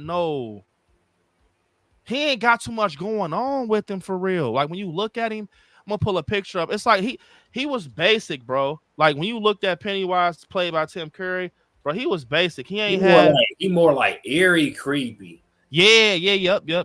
It's what Terry said. He's more eerie. Like it's more like, damn, what the fuck? Like he ain't got nothing going on with him, but. And then Bill Skarsgård just went like he like in your face and creepy, and that's what I want to talk about. I told myself this stream, I want to kind of get into a little bit of the bro, and how it changed horror, bro. Because I'm gonna tell y'all, bro, some people be discrediting this movie like it just fell off the planet whole time, bro. This was the one. When you think about it. It wasn't Halloween 2018. I'm sorry, I know Michael is my guy, but it wasn't. Cool. They show Bill with them motherfucking balloons and shit. That's the eerie part. Like, what the fuck? But then this motherfucker, he come at you and he be, man, fucking like following the kids and stuff, man, with them big ass teeth. Like, see, that's eerie, creepy. Like, it's like, I'm telling you what I think is scary with Tim Curry. First off, look at his fucking eyes, bro. It looks like, he has no eyeshadow, bright red hair, a big head with the old man hair going on for real. You know what I'm saying? Like, yeah, and then you go to this. That's way in your face. It's like, look, we had this argument before, bro, and I'm gonna get into the chat, y'all. We had this argument before where people were saying like it's because of CGI and Bill Skarsgård, CGI. Yeah, I get that, but. And a lot of people said Bill Skarsgård had the opportunity to look at the original Tim Curry, like the Pennywise, and take from him and do all of this, bro. I hate when people make excuses. in my opinion, Bill Skarsgård is better than Tim Curry, bro. I'm sorry. He just is. Like, as Pennywise, he's killing Tim Curry, bro. And people might kill me in the chat, but I'm gonna die on that hill. Bro, when I remember seeing the first like just seeing the trailer, bro, was so good. Y'all, when y'all get some time, seriously, go back and watch that original It trailer. I'm telling y'all go see what I'm talking about. Just with the kids on the bikes and they in the Barons and shit, like in the Losers Club, bro. I'm like, this shit is crazy, bro. And then how they showed them, and you remember, I'll never forget. It's that scene when Eddie is going to the house and he sees the balloons in the yard, and then Pennywise raised the balloon. I'm like, oh my fucking God. Bro, remember we used to do the streams on that? Do you still got those videos when you had with him? You're like, and shit like that, like just the shit he be saying. Man, you used to have like certain videos, and every now and then I no, those. No, remember you used to have like certain quotes from him and shit like that. Yeah, nope, I don't. What was that song you used to have? Was it a? He used to sing that I know your secret, your dirty look, bro. That shit was scary, bro. Like, I just think, bro, it is so Andrew. What's his name? Andrew. I always butcher his like Muschietti, bro. He did good, man. And then chapter 2 was good too. Yeah, chapter 2 was good too. But one thing I want to say is though, it wouldn't be a Bill Skarsgård without Tim Curry. Right. It wouldn't. You know, because when I was younger, I ain't gonna lie. I want to say this, and I'm saying with Benson saying Michael was a huge fan of the Addams Family and Scram. He even made a song called "Family Thing" for the Addams Family. Damn, I never knew that. And he also said menacing. Oh, he's definitely better than Tim Curry. I agree. Yeah, he is better for sure. And Jen coming in hot saying, "Go easy on Tim Curry." Now we are. I love Tim Curry. Home Alone. You gotta love him. I love him as the original. Like, this I want to talk about. When I first seen the original It, I'm gonna tell y'all, I still got it on VHS. You look, when I was younger, they had Tim Curry's It. It was in 2. It was a big ass case like this because it came with part 1 and part 2. And I'll never forget when I first seen Tim Curry play It, bro. Look at me, y'all. I'm so serious. I was freaked the fuck out. Like, that whole scene, like, think about this, Terry. When you watch the original It in the gutter, in the sewer, and then you go to the newer, I will say the gutter scene in Tim Curry's is scarier. Yeah. That gutter scene was way scarier than Tim Curry's. Yeah. So you gotta think, bro. Remember that whole segment, Terry? He's like, matter of fact, I might watch the original tonight just because Tim Curry just more like creepy and eerier. I think that Skarsgård, he was just in your face. He jumping out that motherfucker big ass. Yeah, scary boy. Yeah, he definitely it was like he was using his powers more. He was on bullshit, man, bro. When he took that little girl, man, bro. Yeah, that part was crazy when he said basically like, they was behind the bleachers, and she was this when I knew they were up in the game. He was like, she's like, I have this on my face, and my friends laugh at me all the time for it. He was like, I can make it go away. I'm like, yeah, they ain't doing this. You know, hell nah. And you know, this It chapter 2, it was kind of, I want to say it was departing from the book, but it started gaining its own feel. When, like, okay, chapter 1 had that formula of the book. You know, I read the book countless times, you know, but in chapter 2, it was more like the opening with the guys at the fair, and, you know, he gets through over the bridge and shit. But under the bleacher scene, that shit was crazy. When she was like, you know, she was like, he had the kid really believing, like, you can really make this go away. He's like, yeah, I can make it go away. And he fucking killed her. Ate her ass. Yeah. Bro, and that projection screen part was crazy. I ain't gonna lie, I love that scene. Because, okay, so out of the kids, Terry, I'm gonna pull up some pictures, man. It'll make it easier for us. Fuck, man. I'm gonna pull up some pictures, man. Because I'm gonna show y'all something else. Heavyset Kid, he was fucking with him too. Wait, you said what? The Heavyset Kid. Oh yeah, he was. he was fucking with his ass, boy. I'm talking about Ben. He had the creepy ass parents, man. All the parents was creepy as hell. But yeah, like that's one thing. I said, I am a big It fan. You know, Man, I super wish big. we still had those. Man, he had some good ass videos, y'all. When it came to and every now and then I catch myself thinking about them videos too, because it creep you out, like because he had like certain quotes from like Pennywise. Yeah, I remember those videos. You had the videos where he jump up. What scene was that where he jump He's up? like, beep, Richie. Yeah. Oh my god, that shit was creepy. That's why I said I was gonna talk about it tonight because it's like, I mean, I'm gonna tell y'all why, but look, I'm like right here, really, Losers Club for life. I really fuck with It on the high, bro. Like, I got really introduced into It because of the book. Like, because I saw the book, but I never read it, but I saw the front cover, and then I went home and my grandmother had the VHS. But to get into it, bruh, right here, Terry, which one is the favorite of yours? Man, I'm biased. I gotta go with my girl, man. Beverly's Marsh. Man, I gotta go with Beverly. Man, she was in Dungeons and Dragons. I ain't gonna lie, Richie was funny as hell. Yeah, Richie. Bro, literally, Finn killed it. He said, "Look at this motherfucker. I mean, he's leaking hamburger helper." Well, how was that part on the inside when it was a motherfucker was scared to go in the house and they say some motherfucker go in, some motherfucker gotta stay out. Yeah, he said, they was like, let me see. Bill was like, all right, so who's going in? No, he said, so who's gonna stay out and keep watch? And he's like, raise your hand if you want to stay out and keep watch. And everybody was like, shit, nobody, bro. We all going in and bro, that part cracked me the fuck up, bro. Man, it was some fun. And like that part when they was throwing them motherfucking rocks, cracking their ass. Man, he said, he said, you mullet wearing asshole. Yeah, it, bro. That shit underrated, bro. I ain't gonna lie. He said, go blow your bro, no. I love it, man. Jennifer said, I think they play different versions of Pennywise, which I love. Which I never have seen it be put like that. But if you think about it, it is kind of true. Like Jen said, they play different versions. It's almost like Michael Myers for real, like James, Jude, Courtney, and Nick Castle. So I like that, Jen. Yeah, I like that. It makes it a little easier. Because when you think about it, it's like they're two different Pennywises. Because you said Tim Curry, he's a little bit more eerie.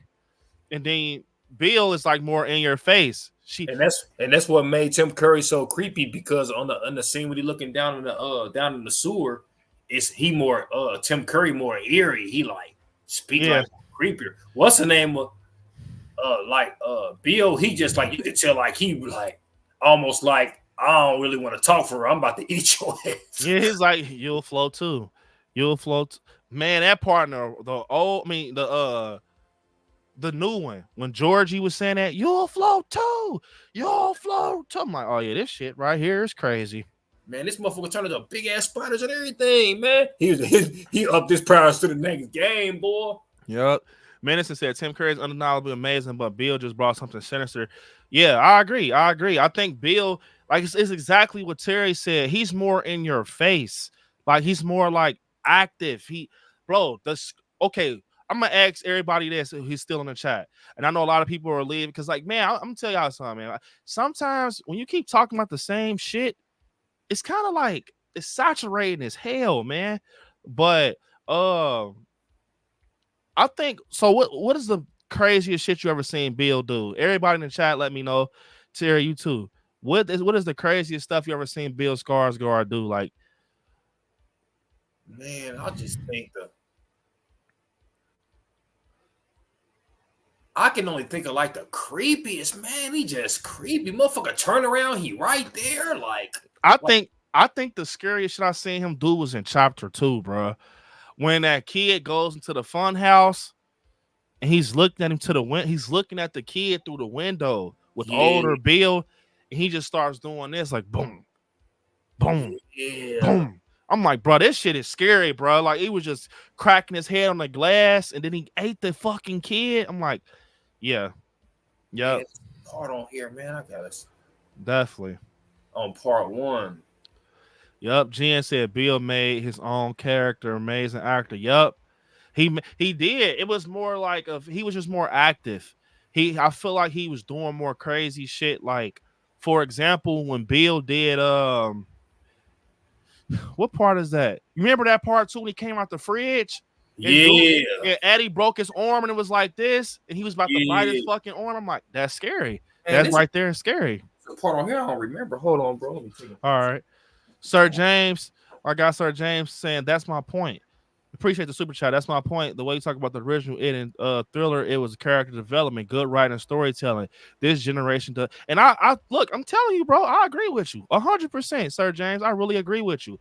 Like like you know how we just talked about the Thriller shit in the original It just doesn't, you know, hit the same with like storytelling how I used to back in the day. When you like look at movies that was made in the 90s, like your Pet Cemeteries, your original It's, Halloween 78, your original Friday the 13th, The Shine, the American Werewolf in London.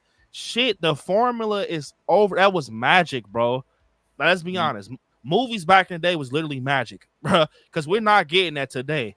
I'm gonna tell you that right fucking now. Like, we're getting, I feel like movies that are being made today are being took from old movies, so it's not original. And I feel like I'm gonna tell y'all this though, seriously. Like, to people in the chat, I feel like that's why we will never get no Michael Myers or no Freddy Kruegers or no Jasons or American Werewolf in London's, or because think people are afraid to make their own characters and it genuinely be interesting. Because think about it, if we never, like Serge said, if we never had your John Carpenters, your Wes Cravens, you know, and those guys, we would never have got Michael Myers, Freddy Krueger. Someone had to be the one to start it. You know what I'm saying? And I think this generation, we're not getting that. Only person I can say that is climbing a tree right now is Art the Clown. And even when you do get like low-key movies that's real good, you try to talk about them, people don't want to hear them about it. They want to hear about the same shit. Like, and when you think about it, like to touch on what Sir's saying, like, bro, have you ever just watched an old horror movie and just looked at how it looked compared to, you know, like sometimes less is better. You know, that saying less is better. Sometimes less is better. I think that's where they get that type of shit from, because look at the old Nightmare on Elm Street. That scene where he's in the alley, you know, he's chasing her and shit. That blue granny look. Look at 78, that blue look. You know, I feel like when you look at movies now, they think that quality is better than storytelling. And I don't think that, I don't know. I just think that's not the case in 2023. We still need stories, bro. You know. Bro, what scene is this, man? Creepy as hell. What scene is that? Oh, you're talking about, that's the scene in the original. Not the original, the beginning, where Mike is at the meat factory and Pennywise is on the chains and shit, and he's that part was crazy. I don't remember that scene. Yeah, you gotta watch it. You gotta rewatch it, bro. Mike, when he was looking, he had the either the meat or he had like the sheep skin, and he kind of was looking, and Pennywise was like, he saw him hanging and shit in the factory or whatever. But yeah, I agree with you, Sir James. Shit, just I kind of watch movies like The Lost Boys. It's like I'm always looking for this formula in these other movies, and I'm not knocking the movies right now. Some of them are good, like Ty West's X. That was out there. I think that was a good movie.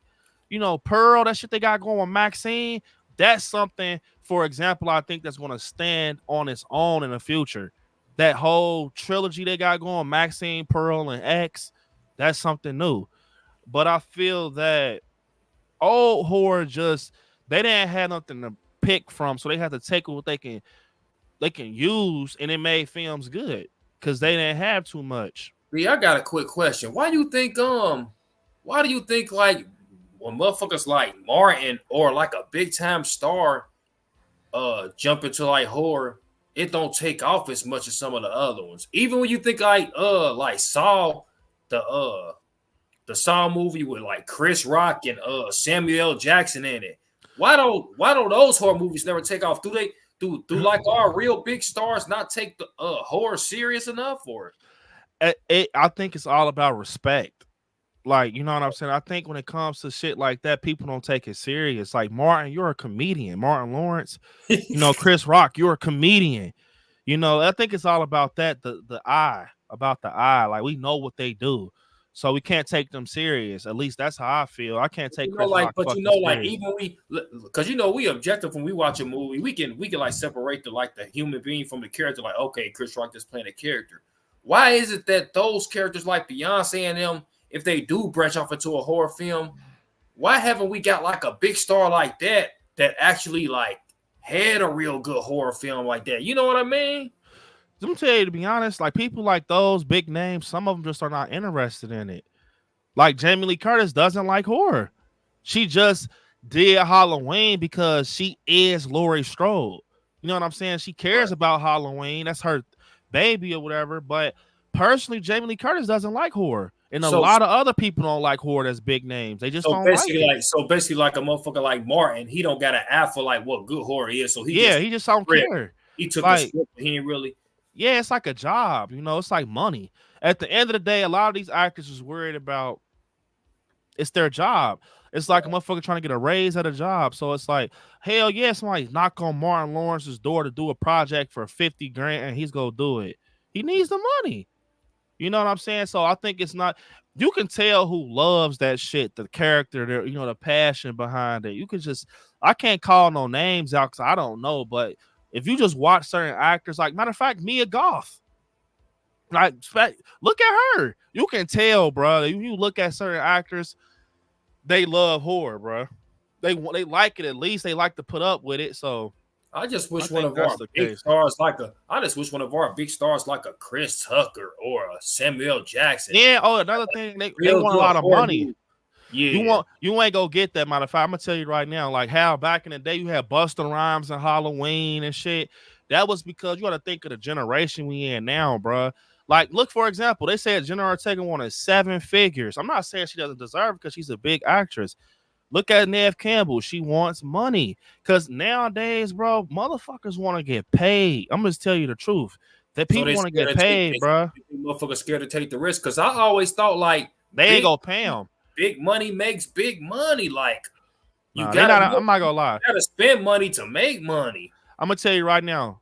Look, for example, you say you want to see somebody like Chris Tucker, Beyonce. People aren't going to take it serious. I'm gonna tell you, it's about the eye. That's like, for example, that's like, I don't know how to even make it make sense. Like Chris Tucker, you just can't do no horror movie with him. I'm not saying you can't because anything's possible, but people don't have time to be burning money because you gotta think if they put $3-4 million in Chris Tucker in a Scream movie, bro, that shit might flop. And who the fuck is about to be getting that money back? Like, who's about to make? They don't want to take the risk. Yeah, who's about to be sweeping that money back up? Like, hey, bro, Chris Tucker did a terrible job. Where the money? We don't give a fuck. You wanted this fucking take a risk with $4 million for Chris Tucker to be in a Scream movie. Go ahead. But it's like, I think it's all about people having faith too. Like, for example, it's actors. It's actors out here that you're gonna have to eyeball. Like, for example, Sadie Sink from Stranger Things. That's a person you can recruit and pay your money confidently to her because when you first started doing movies with her, wasn't you taking a risk too? Ain't every actor you taking a risk on? No, because that's why they do auditions and shit, bro. That's the thing, Terry. It's bigger now that I get into filmmaking, bro. It's a process. People do like, you know, play. They do opera. No, I say opera, not opera. They do play. They do auditions. They do shit to work their way up to acting, bro. And certain actors have certain things they're good at, categorizing shit. So I feel like it's all about the resume. You can't just like, okay, for example, you get into acting, Terry, right now, right? You want to be in a horror movie. And you go step in front of a table and they go like, okay, we want you to act like a dude who's getting chased by a serial killer, but bumps into his cousin or some shit like that. And they tell you to do it. What's the difference between you and the person behind them? You don't have a resume. Sadie Sink has a resume. Some of those type people that, for example, how we're just getting introduced to Sadie Sink, bro, she probably was in like a Sesame Street commercial or some shit years ago. Like, it's stuff like that that people don't understand. Like, these kids we're seeing, I'm not saying Sadie Sink is a kid, but like these people we're seeing that's now blowing up, like Jenna Ortega, she was in Disney before. So she's no stranger to acting. You know what I'm saying? But all I'm saying, but ain't it still a risk because you don't know like what can hit and what don't? Like nothing is a guaranteed hit. It's like, what I'm saying? It's like, I look what kind of like the Indiana Jones, like say the Indiana Jones movie. They put millions into that. Indiana Jones is a known franchise and everything, more known than Sadie Sink, more known than this person and that person, and motherfuckers been rocking with that for years. And a horror movie that ain't as good, The Red Door still kicked the ass of that. You know what I mean? It's because I feel like, I'm gonna be honest, I think Indiana Jones is watered down. You know what I'm saying? I think movies like that are becoming watered down, and that's the kind. And appreciate the super chat, Sir Jay. I'm about to give you a video, but I think that's what he's talking about. Like certain movies, you can't keep doing the same shit over and over or taking concepts, bro. Like, no, for example, I'm coming out with a Halloween fan film. I'm not about to keep doing Halloween fan films. That is John Carpenter's shit. Michael Myers is his character. That's not my character. It's no fun. I want to end up working my way up to doing my own shit. So It's like, I feel like it's cool to do your interpretation on it in the beginning and try to have fun with it, and especially if you're a big fan. But I feel like eventually that shit gets boring, bro. Like, I think that's why horror is going to take a hit in the future, because eventually these requels, these remakes, these reboots are going to get so fucking old. We're going to get tired of this shit. It's going to be like, I mean, certain characters are going to forever be strong. I'm sorry. Certain characters and franchises will forever be just high, no matter what. And that's like Scream and Halloween. And they think that Indiana Jones, bro. They thought Indiana Jones was going to forever be. And then that shit came out and it flopped. I mean, they took a fat-ass risk. I think what's going to happen with certain franchises is that they're going to end up shooting themselves in the foot. For example, this is a perfect example. What Scream is going through. Y'all are trying to do too fucking much. Now you guys are in the shitter. Calm the fuck down. I think that's exactly what's going on. It's a prime example. Y'all done move too fast and cut people out the project. Like Sir said, I don't think they give a fuck, bro. At the end of the day, all this shit is because of this. Because without this, no actors is coming to set. No scripts are being wrote. I'm just tell you, bro. That's just the truth, bro, because it's their job. It is literally their job, bro. Some people might have passion behind that shit, but man, obviously, look, Nev ain't get that bread. She ain't come. So some people, that's how it operates. You just got some people like you got some people like Will Smith, for example. He only want to be in certain scripts because he care about his craft. He don't want a motherfucker to be like, oh, you was in that movie Will Smith, that shit was trash. You know what I mean? Like, he got his name. He won't respect on his name. So that's why I'm wondering, like, why a motherfucker like Will Smith ain't been no good. He know how to read a good script. Unless he just don't like some shit like horror, period. That might be the thing with Will Smith. He just don't fucking like horror. It's like, nah, Will Smith do like sci-fi and shit. It's all about, like, Sound said, yeah, definitely, man, Cal. We gotta love my guy Cal. But to get into, I feel like when you're getting a cast, right, it has to be this image, bro. They have to fit the part. You can't just, like, I can't explain it. You can't just put someone in there because of their name. That don't always work. Like, you can't just be like, for example, okay, Jenna Ortega. I can't put Jenna Ortega in a movie just because she's Jenna Ortega. I know that she's a good actor, but Jenna Ortega might not execute in this role compared to Millie Bobby Brown. Millie Bobby Brown, I might put her on the audition, you know, and she kills it. You know, and Jenna Ortega is kind of, you know, maybe that was a bad example because Millie Bobby Brown is big too. Maybe use somebody like I don't know how to. We don't think none of our stars will be able, none of our big stars will be able to fit in like a horror movie. Is what you're saying? No, I'm not saying that, but you're saying like comedians like Chris Tucker and shit like that. I'm not saying they don't want. I'm saying the industry, like the companies, they don't want to do that because, bro, believe it or not, people don't see Chris Tucker resume. Money Talks, Rush Hour, Friday. People, I feel like back in the day that could have worked, like with Busta Rhymes. It's just a new time and a new day, bro. I think they're not doing shit like that no more. I just feel like we should have more risks, like with our big actors. Like if Chris Rock not scared to try something, why some of our other big actors that's not? Because of course he's a comedian, but you got Denzel on, and Denzel actually did a horror movie before Canada. I do consider that a horror movie that was pretty good, but motherfuckers like Denzel and all of them, I just feel like maybe they don't really fuck with horror that much because that's why nobody came to them with no script or nothing that was good enough as a horror film for them to want to be in it. No, I think it's almost like they're not shadow banned, but they're in their own categories. Like they're in categories like Equalizer. So it's like it doesn't make sense to go fishing for other shit where you got a whole group of people over here that's willing to do it that are great actors. Like, for example, why would I go get a person like Denzel Washington that fucking wants millions of dollars because of his resume, being a training day and all this crazy shit, where I can get someone like Daniel Kaluuya that is good. He's a great actor. The guy from Get Out, from Nope. Great actor. Pretty sure he's not going to want as much as Dan. You got to learn budget, bro. Like with filming, think about this with Halloween Lives. Bro, we ain't, hitting no goals or no shit. We're working with what the hell we got. So with me just sitting here looking at the game plan, you got to know about a budget. You got to know about what the hell you're about to be doing. So at the end of the day, bro, they sit at these fucking round tables and be like, hey, bro, how much money we got? You know what I'm saying? You got to pay the actor. So you don't want all your money to go to, say if you got 10 million, Terry, and Denzel Washington wants 7 million, or no, 8 million. It's Denzel.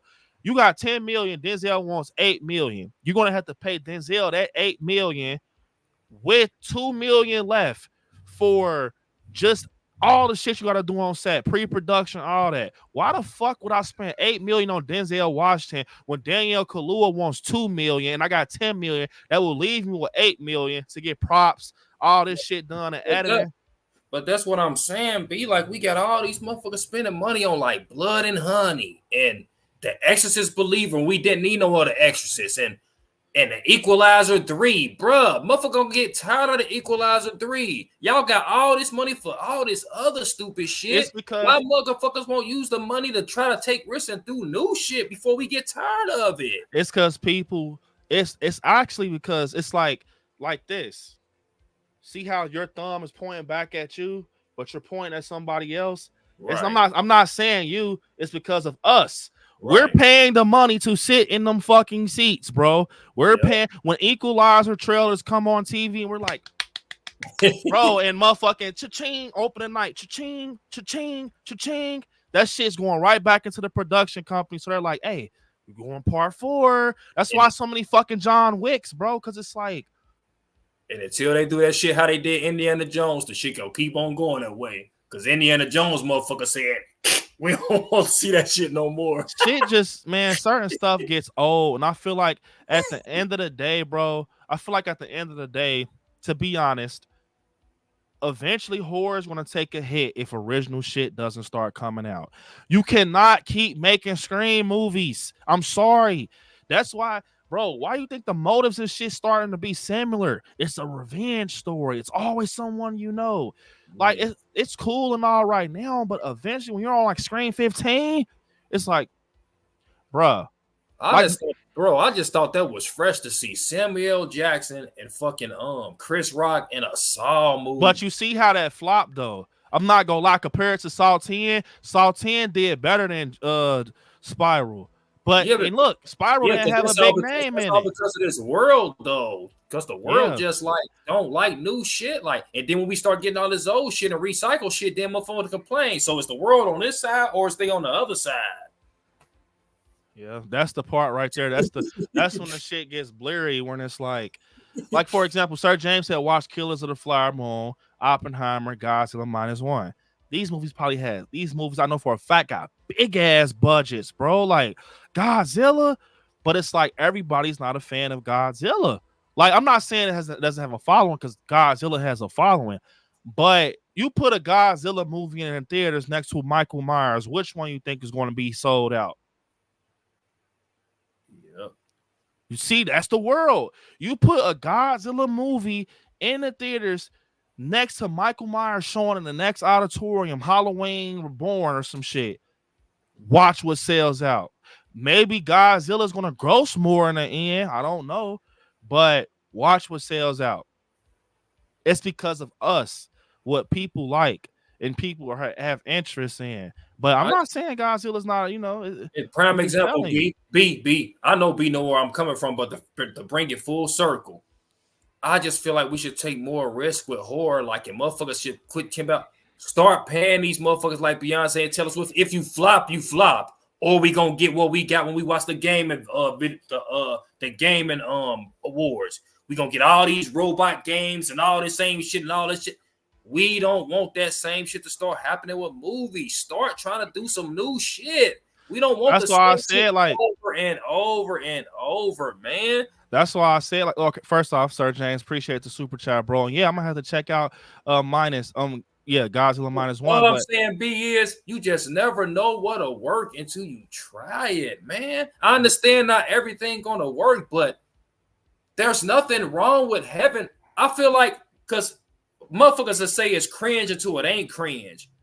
Okay, Busta Rhymes was cringe in the damn Halloween movie, but it still wasn't bad enough to the point where we don't laugh at it and say the shit was still funny. You know what I mean? Like, it's not the end of the world if you get some of our big horror movies, man. Spend the money, try risks.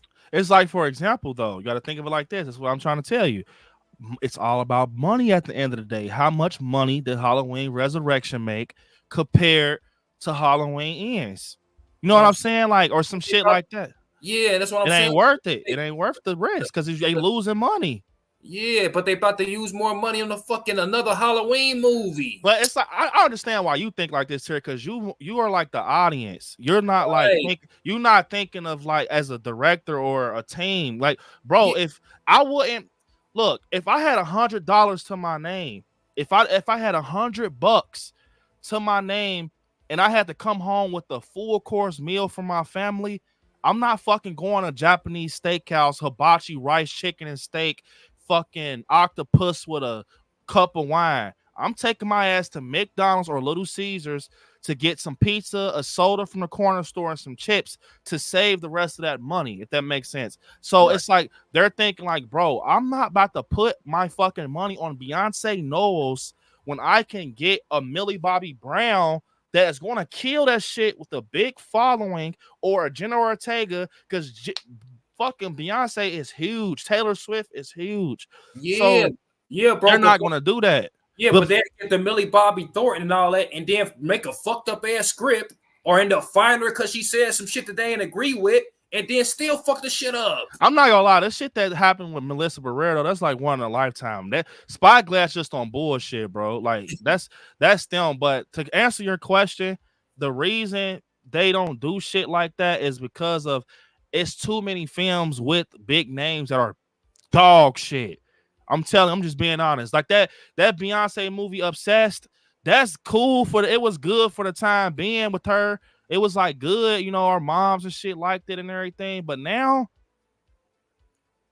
you gotta have a movie that age good, bro. It has to have good rewatch value and shit. I'll tell you one thing, and I'm gonna tell everybody in the chat this: you get Beyonce, Taylor Swift, any motherfucker you want to get. If you take Mike Flanagan and put his cast around them motherfuckers, I bet you Mike Flanagan can make something happen with any motherfucking body. And look, that's like I'm telling you, if he can afford it, that's, bro. You know how much people like that be wanting, bro. Like I don't think I'm gonna give you some homework. Back though, no, they're not, cause bro, I don't give a fuck if they put Beyonce in the Halloween movie. I'm gonna think it's a fucking joke.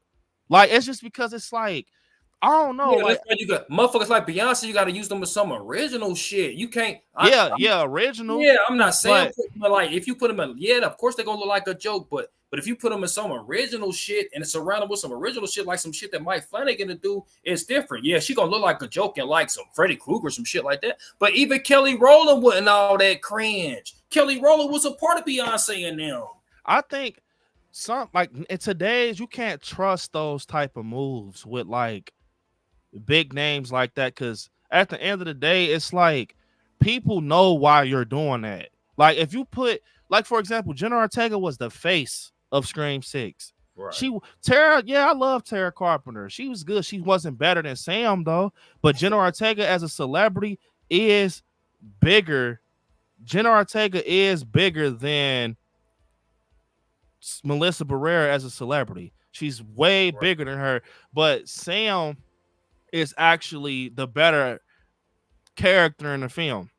It's like that. At the end of the day, I just think that era is over with. Like having fun and putting like big names in there, and it's too much. It's just too much at this point, especially because people are blown up now, and it's all about money at the end of the day. People are not going to do that type of shit just off the fact that it's too risky and it's not guaranteed like money back. And I mean, like Spiral, I'm sorry. Yeah, to some people it might be the fucking best Saw movie that they like. But when it comes down to cemented, facts, it was the shittiest, like the grossing. It's like, yeah, Chris Rock and Samuel Jackson was in it, but that shit took a big ass hit on that Saw movie. It wasn't successful. Like, so that's what they care about. The man in the suit behind the scenes, they want to make that motherfucking money back and some for their next project. They don't want to take a hit and put them back 50 steps. And that's why we keep getting these remakes and all this shit. Yeah, and that's why, and Menacing, like Menacing saying, I can't wait for Maxine. Yeah, same. Maxine is bad because Maxine, it's Ty West's new films, X, Pearl, and all that shit is good. I like them, but I don't think they for everybody. Nobody don't want to kind of get into that with the P. I'm gonna just say that word, the P, and all that being broadcasted a lot in it, but I like it. It's something original, and I think that's why I like Ty West's, X and all that, because it's original and it's something different, something new. And that's a perfect example of that, bro. It's like using those three films. It's like those don't gross as much as some of the other ones, but it's still refreshing because at least they taking the risk. You know what I mean?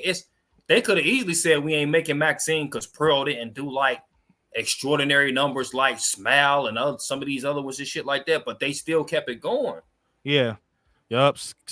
Russ says Scout Taylor Compton is my favorite actress. Yeah, Scout Taylor Compton, she's a good actress.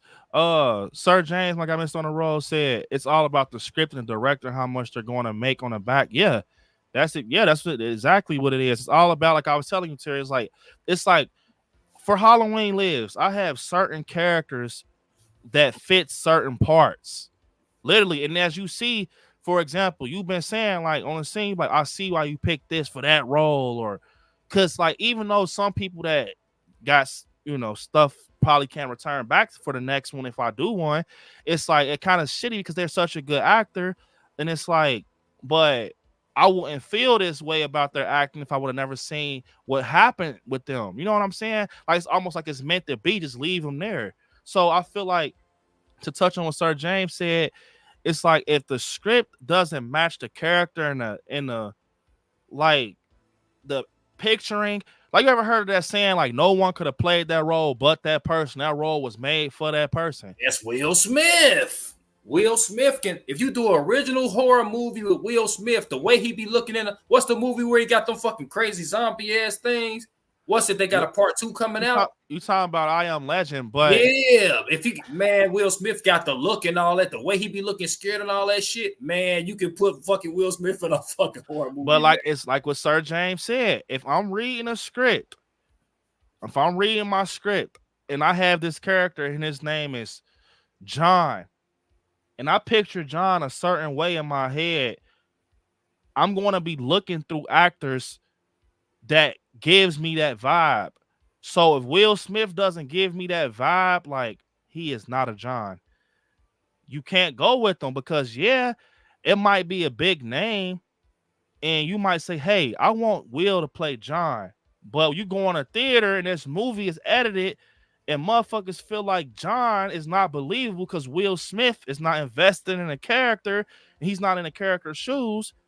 You done lost. And like Sir James said, Chris Rock wants 15 to 20 million a movie. And that's Chris Rock.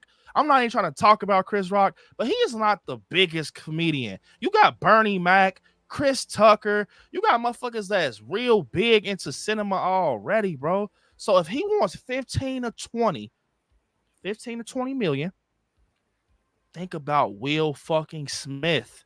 Pursue the Happiness. It's over with. I'm not giving him that money.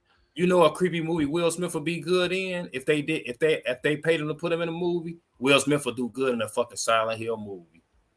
A Silent Hill with Will Smith. It's kill that shit. I think he probably would, but I think it's like I think Will Smith would do good in certain horror movies, but it's like the fan in us. You know, it's the fan in their work. You know, it's just like with this Scream shit, everybody's been fucking dreaming about Jill coming back, Dewey returning. Bruh, it's over with. They were good actors, but it's over with, bro. That ain't how movies. I mean, you could do it, but it'd be sloppy as fuck. So it's like how you like Will Smith. Yeah, I feel like, but the guys with the suit and ties, Will Smith was a good ass actor, though. I ain't gonna lie, he is really a good actor, but I just don't think I think people are trying to be cheap now. I'm gonna be honest. I think people like would rather just work with brand new artists with their opening of their career, like a Sadie Sink or names like that are brand new, fresh blood in the game, and just hope that their acting is very good, and just feed them $2 million and kind of work with them and believe in them, and it works over paying Will Smith $90 fucking million. It's gonna have to take a motherfucker like Appreciate the super chat, Sir James. It's gonna have to take a motherfucker like Will Smith that do let's say like Denzel. It's gonna have to take a motherfucker like Denzel that make movies with that do the Equalizer. Whoever do the Equalizer movies with him, it's gonna take a motherfucker like him to say, "Hey, I'm really getting into horror. I want to do a horror movie, and you got the budget to do it, and I want to do it." That's what it's gonna take. Yeah. Yep. Because then you don't have to worry about paying the money because it's the motherfucker who you make the Equalizer with, or a motherfucker that made John Wick with. Now you automatically know that motherfucker got the budget for it. Yeah, definitely. Smash the like button, y'all. We at 40. We almost at our goal. Blueprint said, "Hey, scary if I got a slide against." Definitely, man. Appreciate you, brother. Appreciate you rocking out.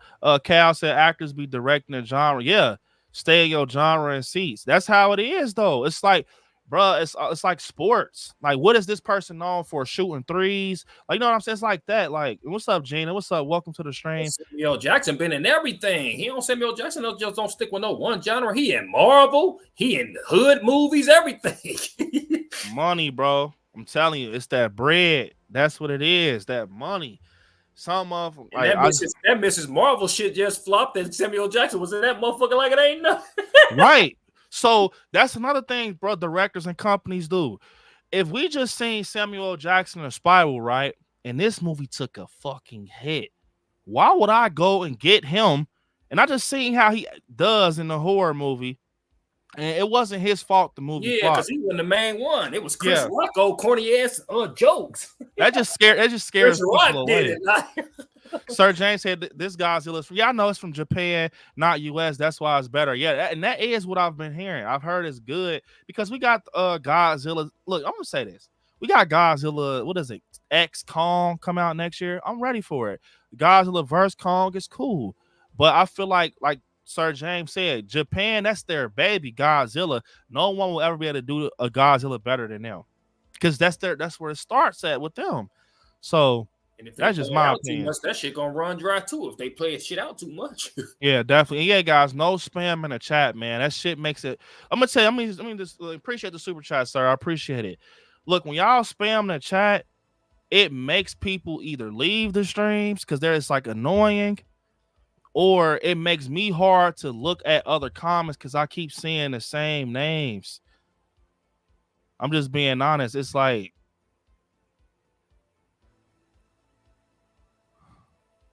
let me see. What's up, Joseph? What's I mean, going I said Joseph. Well, first off, what's up, Joseph? What's up? I see your name above. What's up, Joseph? And Joy said, hey, Joseph, what's up, man? What's up, my guy, Joy? What's up, Joy? But yeah, Cal said actors and directors need to stick to their own genres. We are the ones spending the money to watch it. Let us watch our films with actors we need and not want. Yeah, I think that's what it is. Exactly what Cal said. I think it sounds crazy, but yeah, it's all about genres and actors. Like, for example, okay, we gonna do it like this, y'all. We gonna have a little fun. So if Halloween gave me gave me the license, right? And they're like, we want you to do a remake of Halloween 78, right? I'm gonna tell y'all who I will do. Like, okay, I'm gonna show y'all some of my top 5.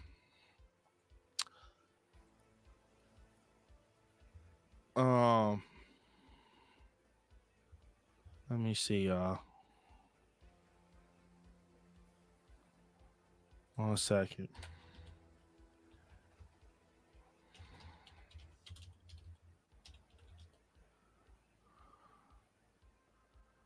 I probably won't even be able to show y'all, but I'm gonna just tell y'all. I always said this. I think Millie Bobby Brown would do good as a young Lori. I don't know why. She just looks like a young Lori, bro. If they ever did it for a Scream movie, Sadie fucking Sink. I think for a Scream movie, Sadie Sink. And I'm gonna show y'all someone else that I think will do so fucking good in a Scream movie. Bro, that man when they end up being a killer in the Scream series, in the TV series. Yeah. Yeah, she'll be a good man. She was a good ass. Bro, that took me about. Did that take you by surprise, or you kind of figured she was the killer? Wait, who? The one that killed the head killed the black boy, and the black boy was like, man, what the fuck? She stabbed his ass. Oh yeah, yup. Man, that was a big ass surprise. Look, I'm gonna show y'all who I think will be so good in a Scream movie. Bruh, Jeanette McCurdy, bruh. From iCarly. I don't know why. I just think Jeanette McCurdy will do so. Look, tell me I'm tripping, y'all. If y'all know who Jeanette McCurdy is, bruh, I don't know why. I think she'll do so good in a Scream movie, bruh. Like, I think that she'll do good. I think she fits a Scream movie. You know, I think when I don't know how to explain it. And my girl Anya Taylor-Joy will do good too from the Menu. Oh my god, man! You ever seen the movie The Menu? You ain't seen it yet? No, I never seen it. Yeah, it's a horrible food horror. Of course, I don't know about that. The food horror movie. Yep, sir said he's saying it 3 times. But like, okay, so what's the original? Everybody in the chat, what's up, MAGA, bro? What's up, MAGAs? Glad to see you in the chat. What's the original movie that's came out recently?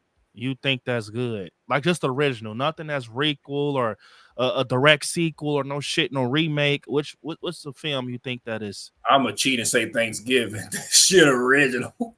Thanksgiving is good. Oh, when he was trying to kill her ass, like she got away from his ass, dipped on his shit. Thanksgiving is good. Bro, that's gonna be a good man. If he do like they do 2 more movies of that, man, that shit gonna be good. Man, I wish they bring back what's the name of those with the hook? Candyman? No.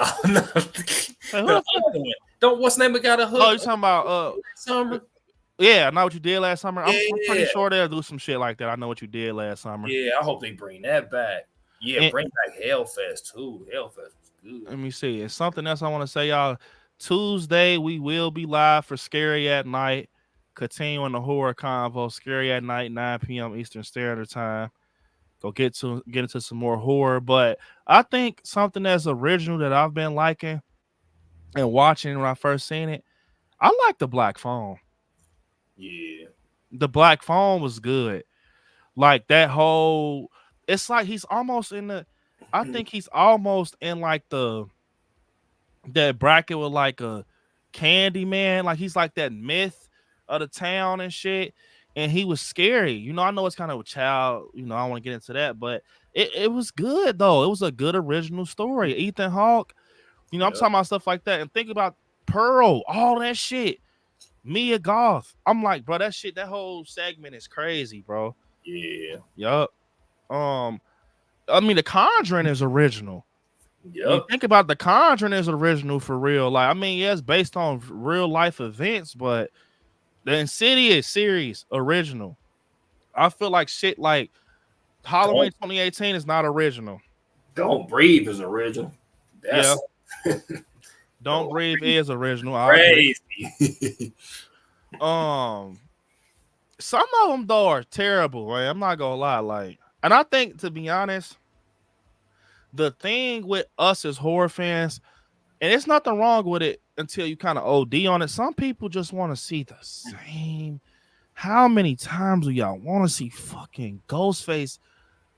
And like, I don't know, like he's related to the person. Like, I keep telling y'all, bro, Scream 7, if it happens, Ghostface needs to be connected in a different way, or Leslie Mocker, bring Stu Mocker's sister in it.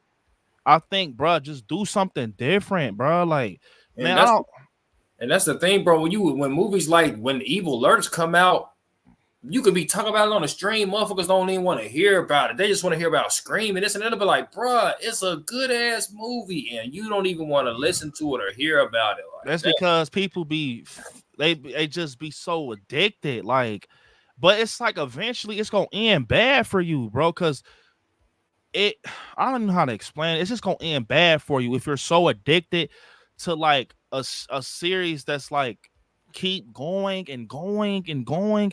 It's gonna start getting boring, bro. Like, that's why I think look for when Halloween ends. I remember everyone was like, "Is Halloween gonna really end?" You know, and I kept saying like that shit is gonna end, bro. Cause I hope it would. Cause I hope it ain't clickbait or whatever fuck you want to say, like get your ass in a seat bait or whatever you want to call it. Because if the movie's called Halloween Ends, Michael Myers is going to die. Right. I knew it. I knew it. I was preparing for it. I'm like, bro, he's gonna fucking die in this movie.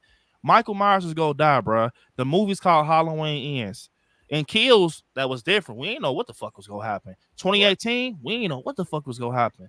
Halloween Ends, we knew Michael Myers was dying, bro, off the title. So I'm gonna say one thing I will say about David Gordon Green. Yeah, the movie was lopsided. You know, a lot of people ain't fans of it, but I will say this. He did kill Michael Myers. He finally killed him. He finally was like, y'all, because, like, bro, I think that's why. And look, I think that's why the Corey Cunningham shit came about. And I like the Corey Cunningham shit. I really do. I genuinely like what Rowan Campbell did. I like the Corey Cunningham story. But I'm going to say this. I'm not saying the Corey Cunningham story is not bad. It was misplaced. It should have been placed somewhere else in the trilogy or in a different timeline on its own or something. It was just misplaced. But the concept, think about it, Terry. That concept, crazy for real. Yeah, it is. Like, when you really think about Halloween Ends, but that's why I think it's a guilty pleasure, because I love it. Because a kid that makes a mistake, that kills a kid, that ends up going to the dark side, Michael Myers, and he dresses up like this guy and fucking starts killing motherfuckers in the way of my. That's crazy for real when you think about it. But it's like, it's something new, it's something different. It ain't just same. And I think that's what David Gordon Green was trying to do. He started seeing how repetitive Halloween is, and it was like, and it was just a fucked up decision on his end, because it was like, bro, you should have waited. You should have not waited. You should have put it. I think the thought. Look, okay, listen to me, y'all. I think the concept of Halloween Ends is perfect. I think the placement of it is shitty. Right. That's the truth. I think you should not end a trilogy off the way you did. You gave us a character we don't know. Now, if Corey was Cameron, boy, that shit would have hit different, bro. Like, especially, I did a whole video on that. Could you imagine after Allison was seeing him kissing the girl in the party in 2018. He threw her phone in the cheese. Could you imagine, bro? You remember how Halloween Kills it picked up with him walking home from the party and he sees Hawkins on the ground? He's like, fuck. Yep. He's trying to call Allison. Could you imagine he's walking past the cave or some shit and he looks in there, he's on the phone with he's on the voicemail with Allison. He's like, what the fuck? He goes there, Michael grabs Cameron and shit. Yep. And maybe he knocks Cameron out for the rest of the fucking movie. You know what I'm saying? Maybe he hits Cameron's head on a brick or something. And Michael crawls out the sewer or whatever he goes. Maybe it's not even a sewer because Michael in 2018, he's leaving Lori's house with the burning and shit. Maybe he actually runs into Cameron on his way to Sandra's house when he sticks the light bulb in her neck. Maybe he runs into Cameron, grabs him, hits his head on something, whatever, and he passes out. And then we go through Halloween Kills, right?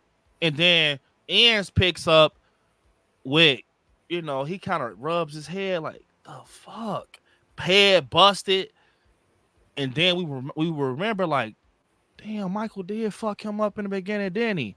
Now you more invested. Yeah, see what I'm saying? That easy. And bro, if I was fucking David Gordon Green, I would be pissed because it was that simple, bro. It probably would have took you 20 minutes to film that, bro.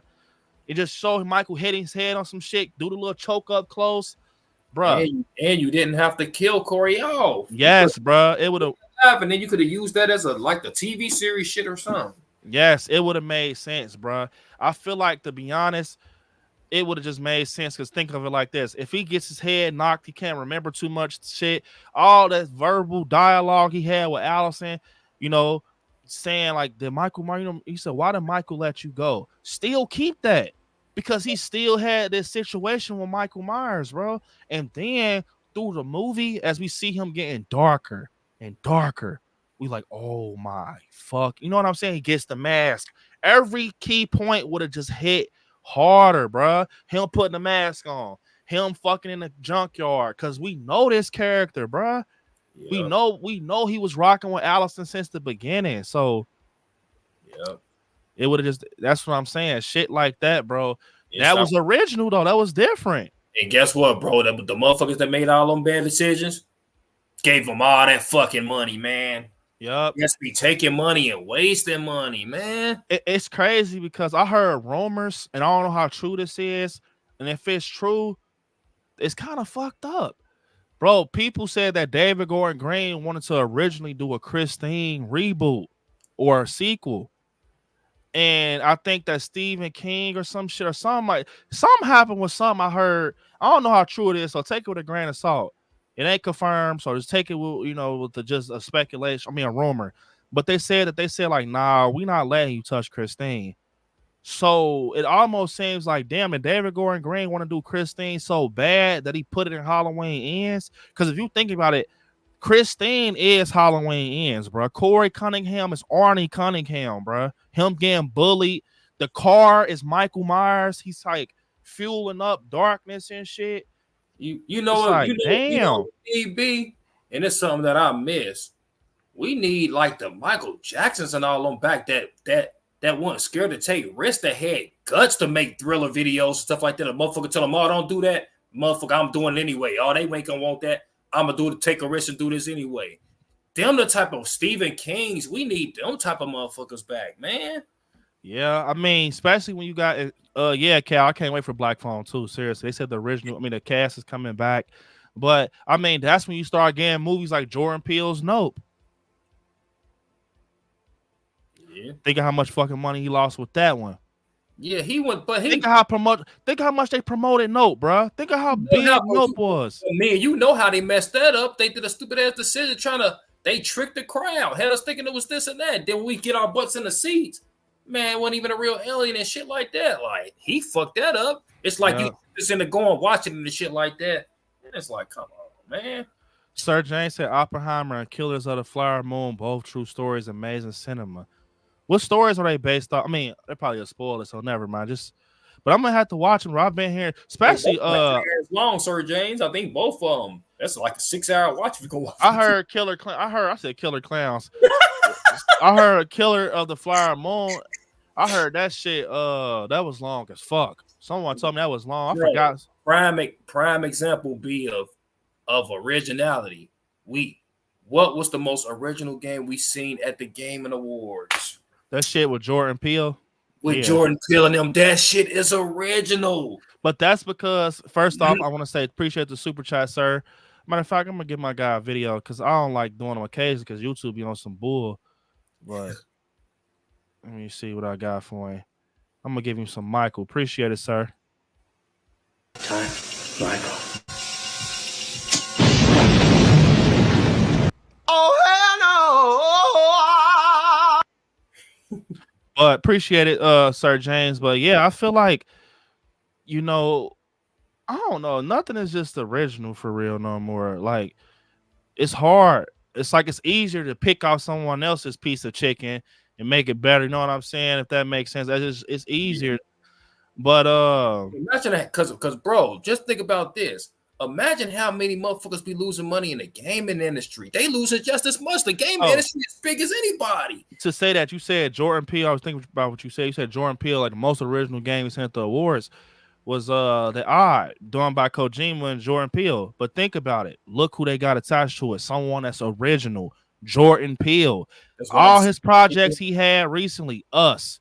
Get Out. No, they ain't afraid to take risk. Like, putting that new shit out could be a risk. Like, that shit might flop. You never know. Like, bro, you know how in the video game, like with video games, if the awards and shit, like the reviews of it don't be as good, that could make, like, reviews could like make or break your game. Like, but they still doing it. Like, it's like Kojima, like, I'm still gonna be do some original shit, even though this shit might flop. I'm doing anyway. I want to do some original shit, and I feel like movies just don't do that enough, man.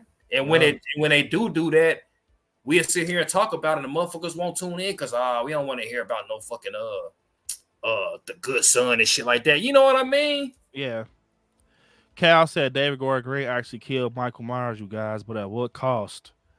I mean, I just think it was the story. Like, I think it had to happen because it's gonna be repetitive. I just don't like the way it ended. I mean, it's a lot, man. You know, I can't wait to talk to my brother about what Evil Lurks when Brandon see that. I know he gonna be like, man, Terry, that shit was crazy. Yeah, I'm gonna have to watch it. Cal said Corey was misplaced. Yeah, he was. Everyone know he was misplaced for sure.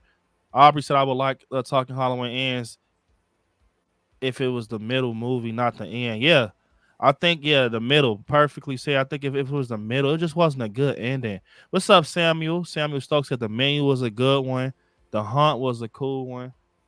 Yeah, I gotta definitely check them out. But yeah, man, I think the new movies we do get is like they go be taken from the old ones. Some of them, like, it's some type of hat tip that goes on too long, some type of fan service that ODs, and it's like, I don't know, man. I just want something real. I mean, I think the most original shit that's out right now that's horror is probably Terrifier. Yep.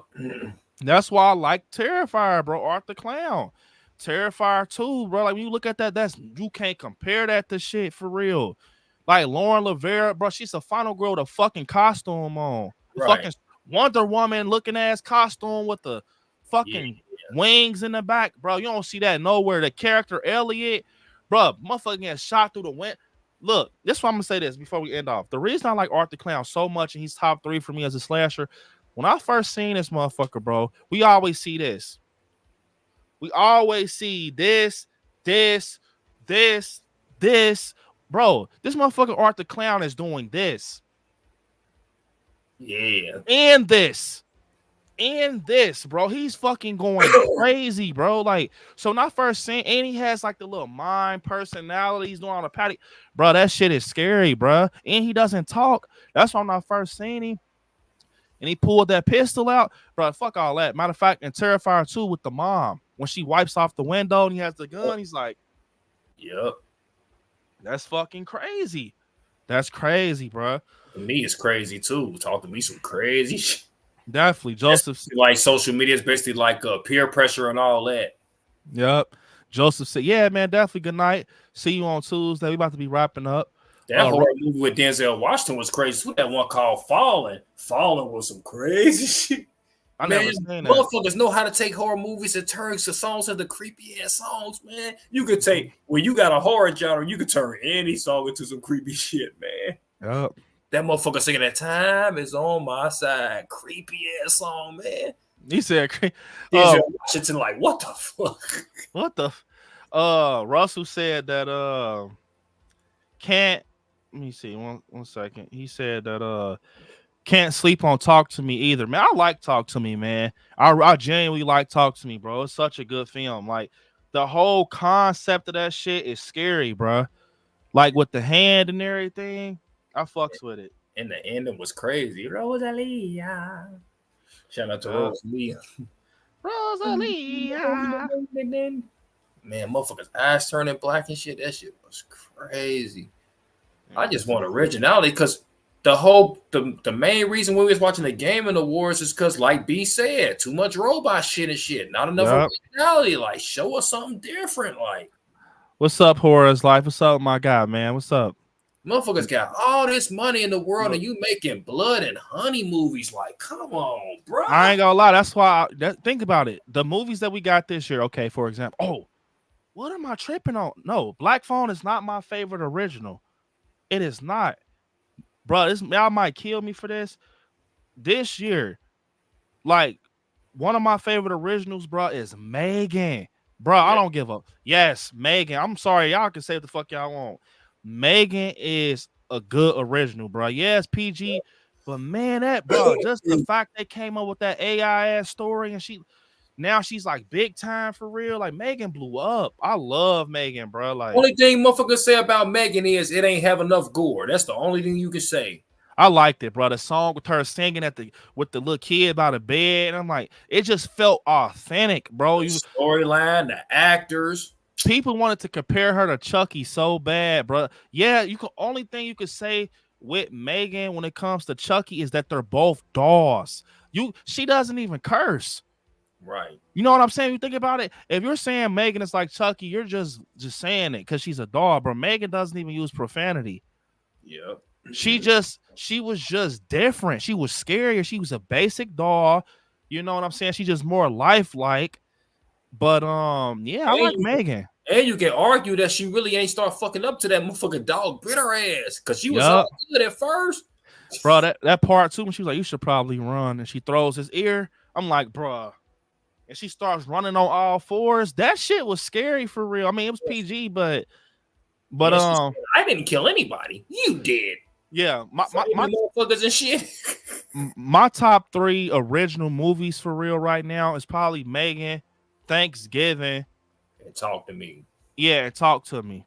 Them top 3 right there is like, and I could put Black Phone in there, but top 3 like just executing and everything, the story.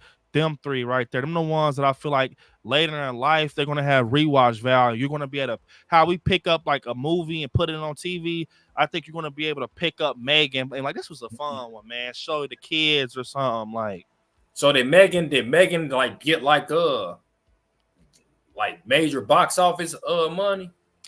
I think it was kind of like it wasn't the best. I think it did good for a horror movie. I don't think it was like Halloween 2018, 200 million, or like how fucking Scream 6. I don't know. I forgot how much. Well, that's what I'm saying. Like, so can you kind of say like the same thing with Megan? Like, because the same thing you were saying about about Spiral, but same thing. Not really, because they have Violet McGraw in there, that little kid that played that young girl from Black Widow. She's big actress, bro. She's just younger, bro. Like Violet McGraw and shit, and the chick who played Get Out and the Get Out, man, them big actors for real. Yeah, but Chris Rock and them is like well known too. Like, so they're too big. Don't act, bro. Chris Rock not even an actor for real. He like if you ask somebody, you gotta think of it like this. If you ask somebody, bro, who is Chris Rock? You go like, oh, that funny motherfucker from, the comedian, or the person who got slapped if you're living in this day. But so you're saying they basically lost money more because they you saying they get hit with more money impact because of they probably paid Chris Rock more is what you saying. No, I'm telling you this. Why put Chris Rock and Megan? Look at the story, like, because you just said basically, you said so that's da. So I'm talking about Megan with that gross, and you saying, but see with the Chris Rock stuff and Spiral. So that's like basically, why would they put Chris Rock and Megan? Like, think about the story, Terry. I mean, you could have easily made him like a person who worked in the company, like. But it's like with a name like Chris Rock, if you even did some shit like that, it's gonna be like, why even put him in here? So that's the thing. That's what they were just talking about Exorcist Believer. Matter of fact, perfect example. An Exorcist Believer, Ellen Bernstein, Kristen, bruh. Look, she is the fucking mom of Reagan. They put her in Exorcist Believer. She gets her fucking eyes stabbed out. What was the point of bringing her to the Exorcist? What was the point of making her return, bro? She's like 90 years old. I'm not saying nothing. She did good on some key points. Why bring her back to get stabbed in the fucking eyes? Yeah, bro. Why bring her back? But I'm just talking about as far as like the risk, like it was a risk, like doing like a Spiral and paying Chris Rock and all his money. I'm just talking about the risk factor, just like it was a risk of doing Megan, knowing that's a new franchise and all that. If you say Megan didn't hit like big box office numbers, just like Spiral didn't hit big box office numbers, you saying basically, so you basically saying like the budget. Spiral probably took more of a hit because the actors that was in that, like Denzel, I mean, motherfuckers like Samuel and all of them got paid more. Yeah, that's the big point. Like Megan, even if they took a fucking hit, they ain't take a hit on 50 million on no actress. They took a hit on a movie that's original that probably costed like a couple M's compared to me spending 80 million on Chris Rock. Like, why you know what I'm saying? It's like, yeah, that's how they probably feel. Like, no, it's just, I don't know, man. That's like, okay, if I was paying actors for Halloween Lives type shit, you know what I'm saying? It's all for fun at the end of the day, but like, I don't even know how they say it or say shit without spoiling, but it's like me paying somebody $3 million to be in my Halloween movie and this shit flops, or 50 million or some shit, and I'm like, I thought you was gonna make a difference. Yeah, but if we talking about motherfuckers like Blumhouse and motherfuckers who really got it, I just feel like sometimes you got to take risks and take that hit to give us some original shit instead of keep doing the same. I ain't gonna lie. Blumhouse has been doing original stuff. Think about it. Imaginary, Night Swim, Black Phone. That's what I'm saying. Megan. Risks. That's what I'm saying. Take risks. But it's kind of like not taking a risk when it's your own movie. Like it's like they producing that. So it's like, think about if you think about it, real talk, bro. Blumhouse are using younger actors, bro. Violet McGraw, the fucking I forgot the chick name from Black Phone. She's the McGraw sister, Madeline McGraw. They're all young, bro. Like, and then if you think about like, okay, in Blumhouse, Ethan Hawke, he's a big name. He was in Training Day, but he was worth it though. Ethan Hawke said in an interview, he said it, I always wanted to be in a horror movie. Right. That's why he wanted it to do it, bro. You think Chris Rock give a fuck about Michael Myers? He fuck with horror though. That's because he the one that came to remember, he was the one that came to them about the whole script of doing the Saw movie. So he really do fuck with horror. It's like, I don't know. It's just like, bro, just stick to being Pookie, bro. Like, it's just like, you know what I'm saying? Like, Chris Tucker, stick to being Smokey, bro. I fuck with Saw though. I mean, not Saw. I fuck with Spiral. Spiral's one of my favorite because I ain't really like no big Saw fanatic. Like, it was good with him. It ain't nothing wrong with liking Spiral. I just think on paper it's not the best Saw. Like, and people are gonna like. I'm not trying to be funny, Terry. You think that fucking Twisted Pictures carry like that Terry like Saw? They go be like, bro, how much did that shit bring in the bank account? Like, I think the industry's stupid. They don't give a fuck about the fans enough. Because they don't. Because if they cared about the fans, you wouldn't have fucking did the shit that you did with the Halloween series in the first fucking place. I just don't think the motherfuckers, they just don't know what they doing, bro. Yep. They just don't know what they doing. Oh, I agree. Especially with Scream. Like, you had like the same fucking basic ass killers at the end and shit, except for the girl, for the female. And you could have gave us, and I Like Scary had way better script than what y'all had. I'm not gonna lie. Scripts for these movies. Why y'all not paying B for the damn script? What's up, Sam? What's up, man? What's up? What's going on? But I think Scream is just, I think, to be honest, Scream 6 is not the, as you keep watching it, like the ending was. Remember not to keep going back. Remember your original some of your original thoughts of what could happen with Halloween Ends before it came out? Yeah. Man, come on, man. But that's the thing, bro. When somebody has a vision, especially a director or a writer, it's over with.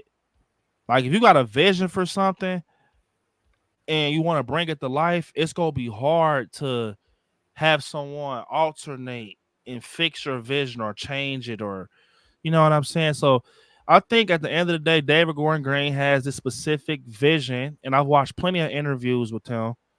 And he said, you know, he was younger, he was a Halloween fan, and he used to watch Halloween a lot, and he's a big fan of John Carpenter's work and you know, and I think sometimes I think about it, I'm like, bro, maybe he was too big of a fan because he incorporated the hell out of Christine and Halloween Ends.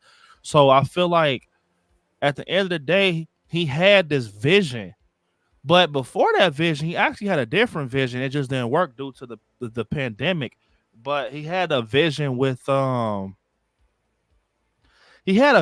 basically like the situation continuing after Karen gets killed. The original plan was for that shit to lead it to November 1st or the same night. But I think he thought about it in a smart way, like, hey, Lori just got stabbed in her stomach. She's injured.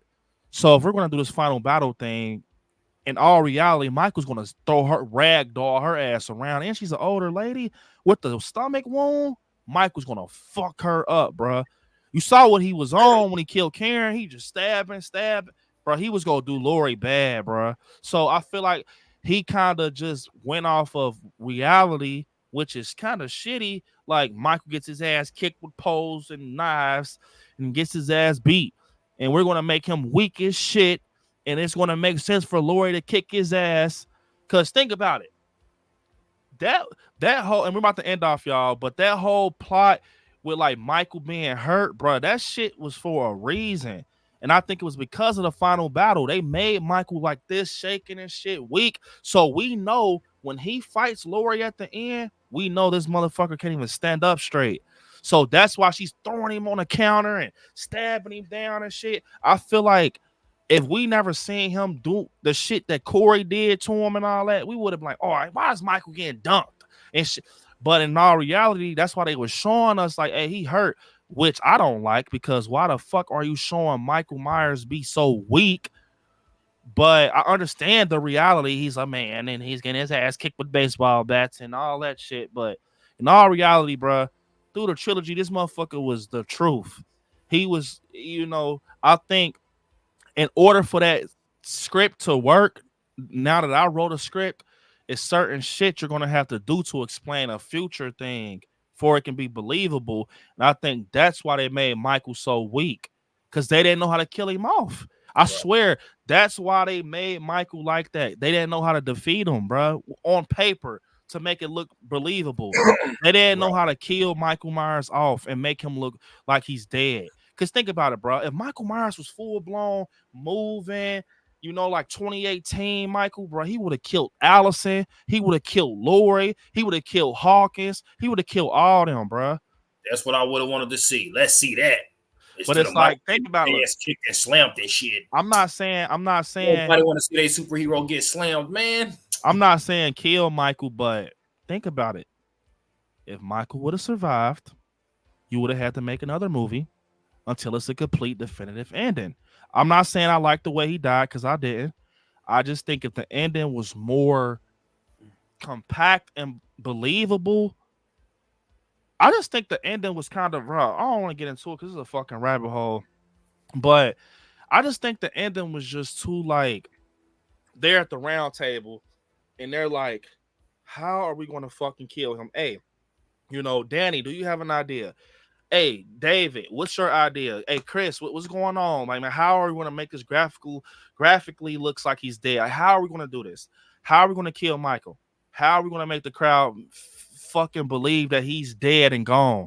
And when you think about it, and you sit right here, Terry, and me, you think about everything Michael Myers has been through, you ain't got that many options, bro. And it's because of the character we've seen for years get through so many obstacles, bro, without any medical attention or anything, bro. it's like, okay, if you're gonna kill him, make it believable. Like, but it was other ways you could have killed him. I just feel like the way they did was kind of just like, all right, get this shit over with. We need more. We need more. I like scary type of minds that at least if you ain't gonna give us some of our big actors in horror films and take more risk, at least give us better endings in Scream 6 and better endings in better storylines when it comes to Halloween ends and shit like that. You know what I mean, B? At least give us better writing. Y'all using all this money. If you don't want to pay Nev Campbell, at least pay some better fucking writers then. Put the money in the right spots then.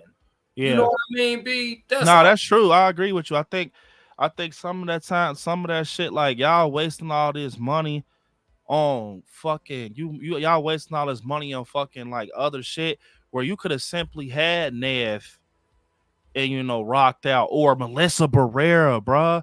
Like y'all could have just, I don't want to get into that. That shit starting to be like just so sloppy, bro. It makes my head hurt. But the end of the day, I don't know, man. Adam says Scream 6 is good, but the more I watch it, yeah, that's how I am. I like Scream 6. I think I watch Scream 6 for highlighted scenes. That's it. Like I watch it for seeing Sam, Jenna, and the ending with her stabbing on. But after that, it's kind of like, yeah, that's what I'm talking about, Russell. Like shit like Cobweb. Then you will get to talking about Cobweb and motherfuckers are tuned out, don't even want to hear it. And it's like, bruh. I'm gonna talk to my friend Jalissa about this too. I just feel like it's, man.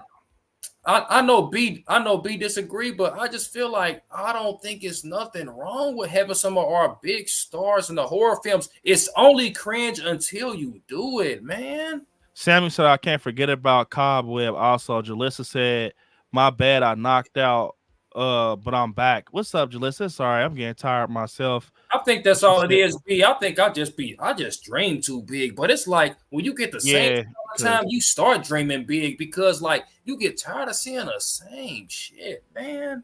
Yup. Show us something different, y'all. And when you got a person, you guys go back and watch some of them old streams when Brandon had real good storyline. Before Scream 6 came out, B had some of the best storylines. And then we went and set our ass in that seat, and they gave us this mediocre storyline about Richie's family. Bruh. Just say I like Scary to 50 million, and he would have given the storyline of what we had, man. Russell now you don't want to pay Nev. It's over, bro. Russell said, yo, Kyle got me at the end. Yeah, the ending was crazy. I think, to be honest, it's just at the end of the day, bro, the industry, like Sir said, that's why, I mess with my guy, Sir, man. The industry is just changing. It ain't how it was back in the day, bro. It really is not. It's a new day, man. And that's why when he be saying that, he's telling the truth, bro. It's their fault, though. It kind of isn't, though. You can't, like, bro, at the end of the day, I don't want to, it's too, because we're already 3 hours, about to be 3 hours in, but it's like, shit's got to change eventually, because it's like, bro, if shit doesn't change, it's just like, the world still adapt when it changed, though. Yeah. Like, it's, bro, even though the world didn't change, it's they fucking fault for Scream 6 ending. You know what I mean? It's their fault for the how they did with Halloween ends. Like, just because the world changed, all that shit is their fault.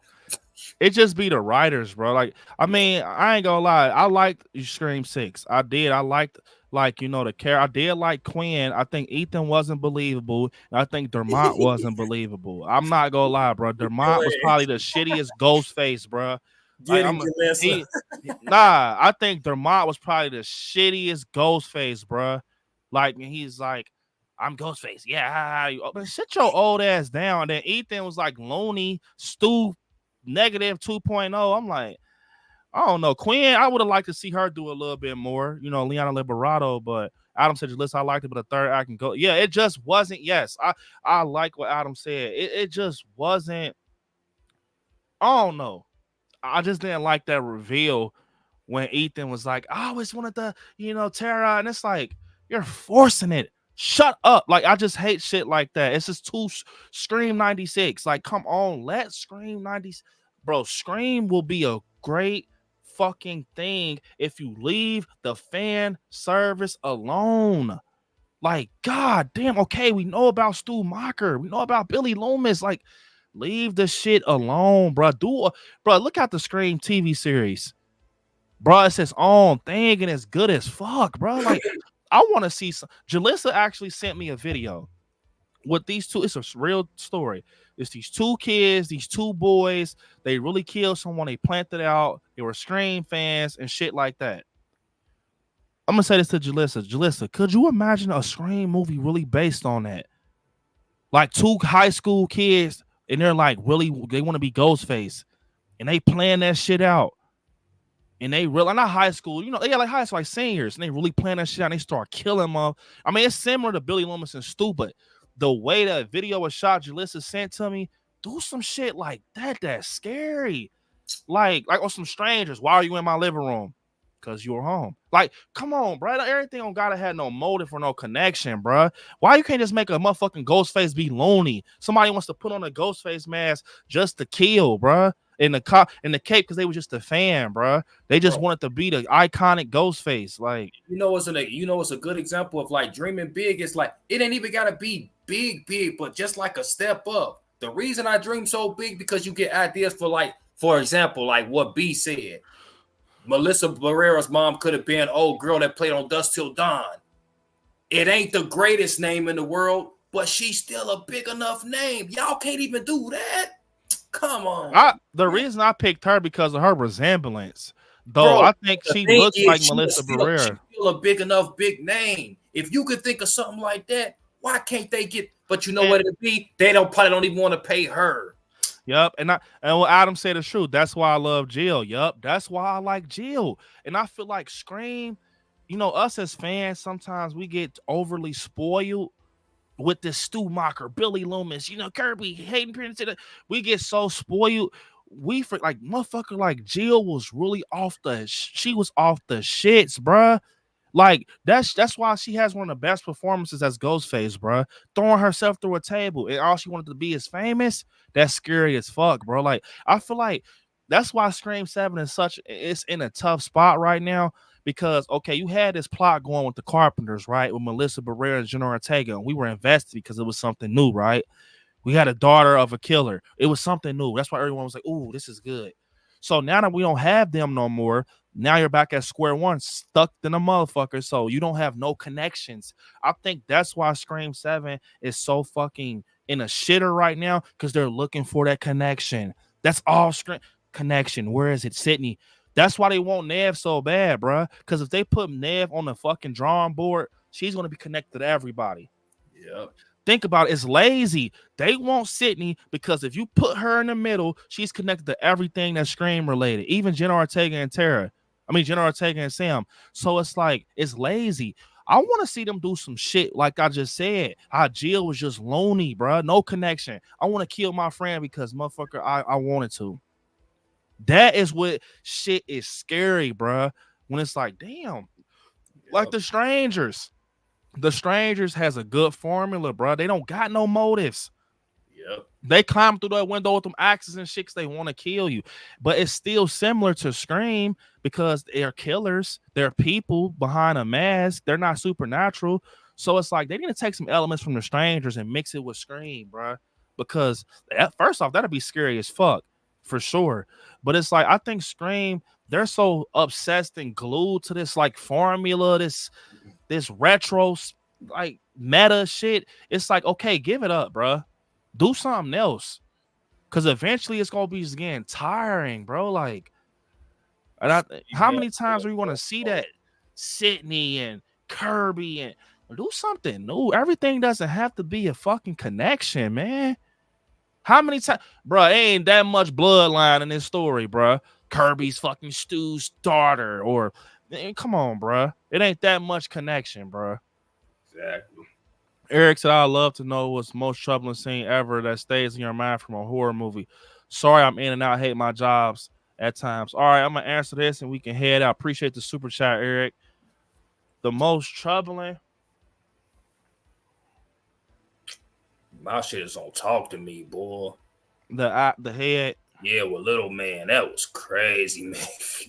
The most troubling. That's a good question. I'm gonna pull that back up for my guy. Appreciate the super chat, Eric. And it's all right, bro. I know how life is. Oh, Or that Tina shit. That shit was troubling too. Most troubling. That's a good question, Eric. You got me going, bro. Most troubling. Trying to think. I want to give you a good answer. I'm thinking of a few right now. Or girl, her head got taken off on Hereditary. That shit was crazy. It was just when I was saying, I'm like, damn, what the fuck? Evil Lurks when they took that girl head off. That was crazy. What was that movie I was just fucking watching? I'm like, bruh. Most troubling. It was a movie I was just watching. That one man you was talking about, Incantation. That shit troubling as fuck. Oh yeah, that's troubling. Yeah. He said, "Oh yeah, that's troubling." Damn. Oh, yup. This is one. It's not my this might not be my most troubling, bruh. But in the matter of fact, yeah, I think it is my most troubling. And it's so underrated. Like this scene, bruh, and Conjuring, the Devil Made Me Do It, bruh. When they in the morgue, matter of fact, yes, I'm saying it right now, Eric. This is my most troubling in horror ever. Like, bruh, that scene with Ed and Lorraine fucking Warren in the morgue, and Lorraine is holding the dead guy's hand on the table, the bigger guy, and Ed was like, he's looking, he's watching her, he's staying guard. This is at night in a fucking morgue, bro, with a dead body. And she's holding him, she's in the other side in the Conjuring, she's closing her eyes and shit. And he kind of sees like the guy kind of wake up. No, she's holding not the dead guy's hand, she's holding another person's hand in the morgue. Maybe it's the witch, I can't remember. She's holding the hand and he sees the cover come off the fucking table in the morgue. He's like, Lorraine, wake up. And she's so deep in like the sleep. He's like, Lorraine, come on. Lorraine, wake up. And she's not waking up because he needs her to get out of that fucking the realm, because she's waking up the other side in real life. So he's like, wake up, Lorraine. And the big dude gets up off the table in the morgue and he has all the hair and shit in his face, and he's naked and he's just breathing. Bruh, it was so scary in the theaters. He's like, Lorraine, wake the fuck up. And then you hear his footstep. It's like, boom. I'm like, oh my fucking. And he starts charging at him. Yeah. Bro, I cannot watch that scene like by myself. Like, I just can't, bro. Like, cause I think when I leave out of my room, he's in my hallway. I'm dead ass serious, bro. Like, go look at that scene. That just watch it. It's like 5 minutes long. Like, just really look at the tension in that scene when he's trying to tell Lorraine to focus on me, bro. And she wasn't waking up. Man, bro, he was finna kill their ass, bro. That's the scariest. That's the most troubling.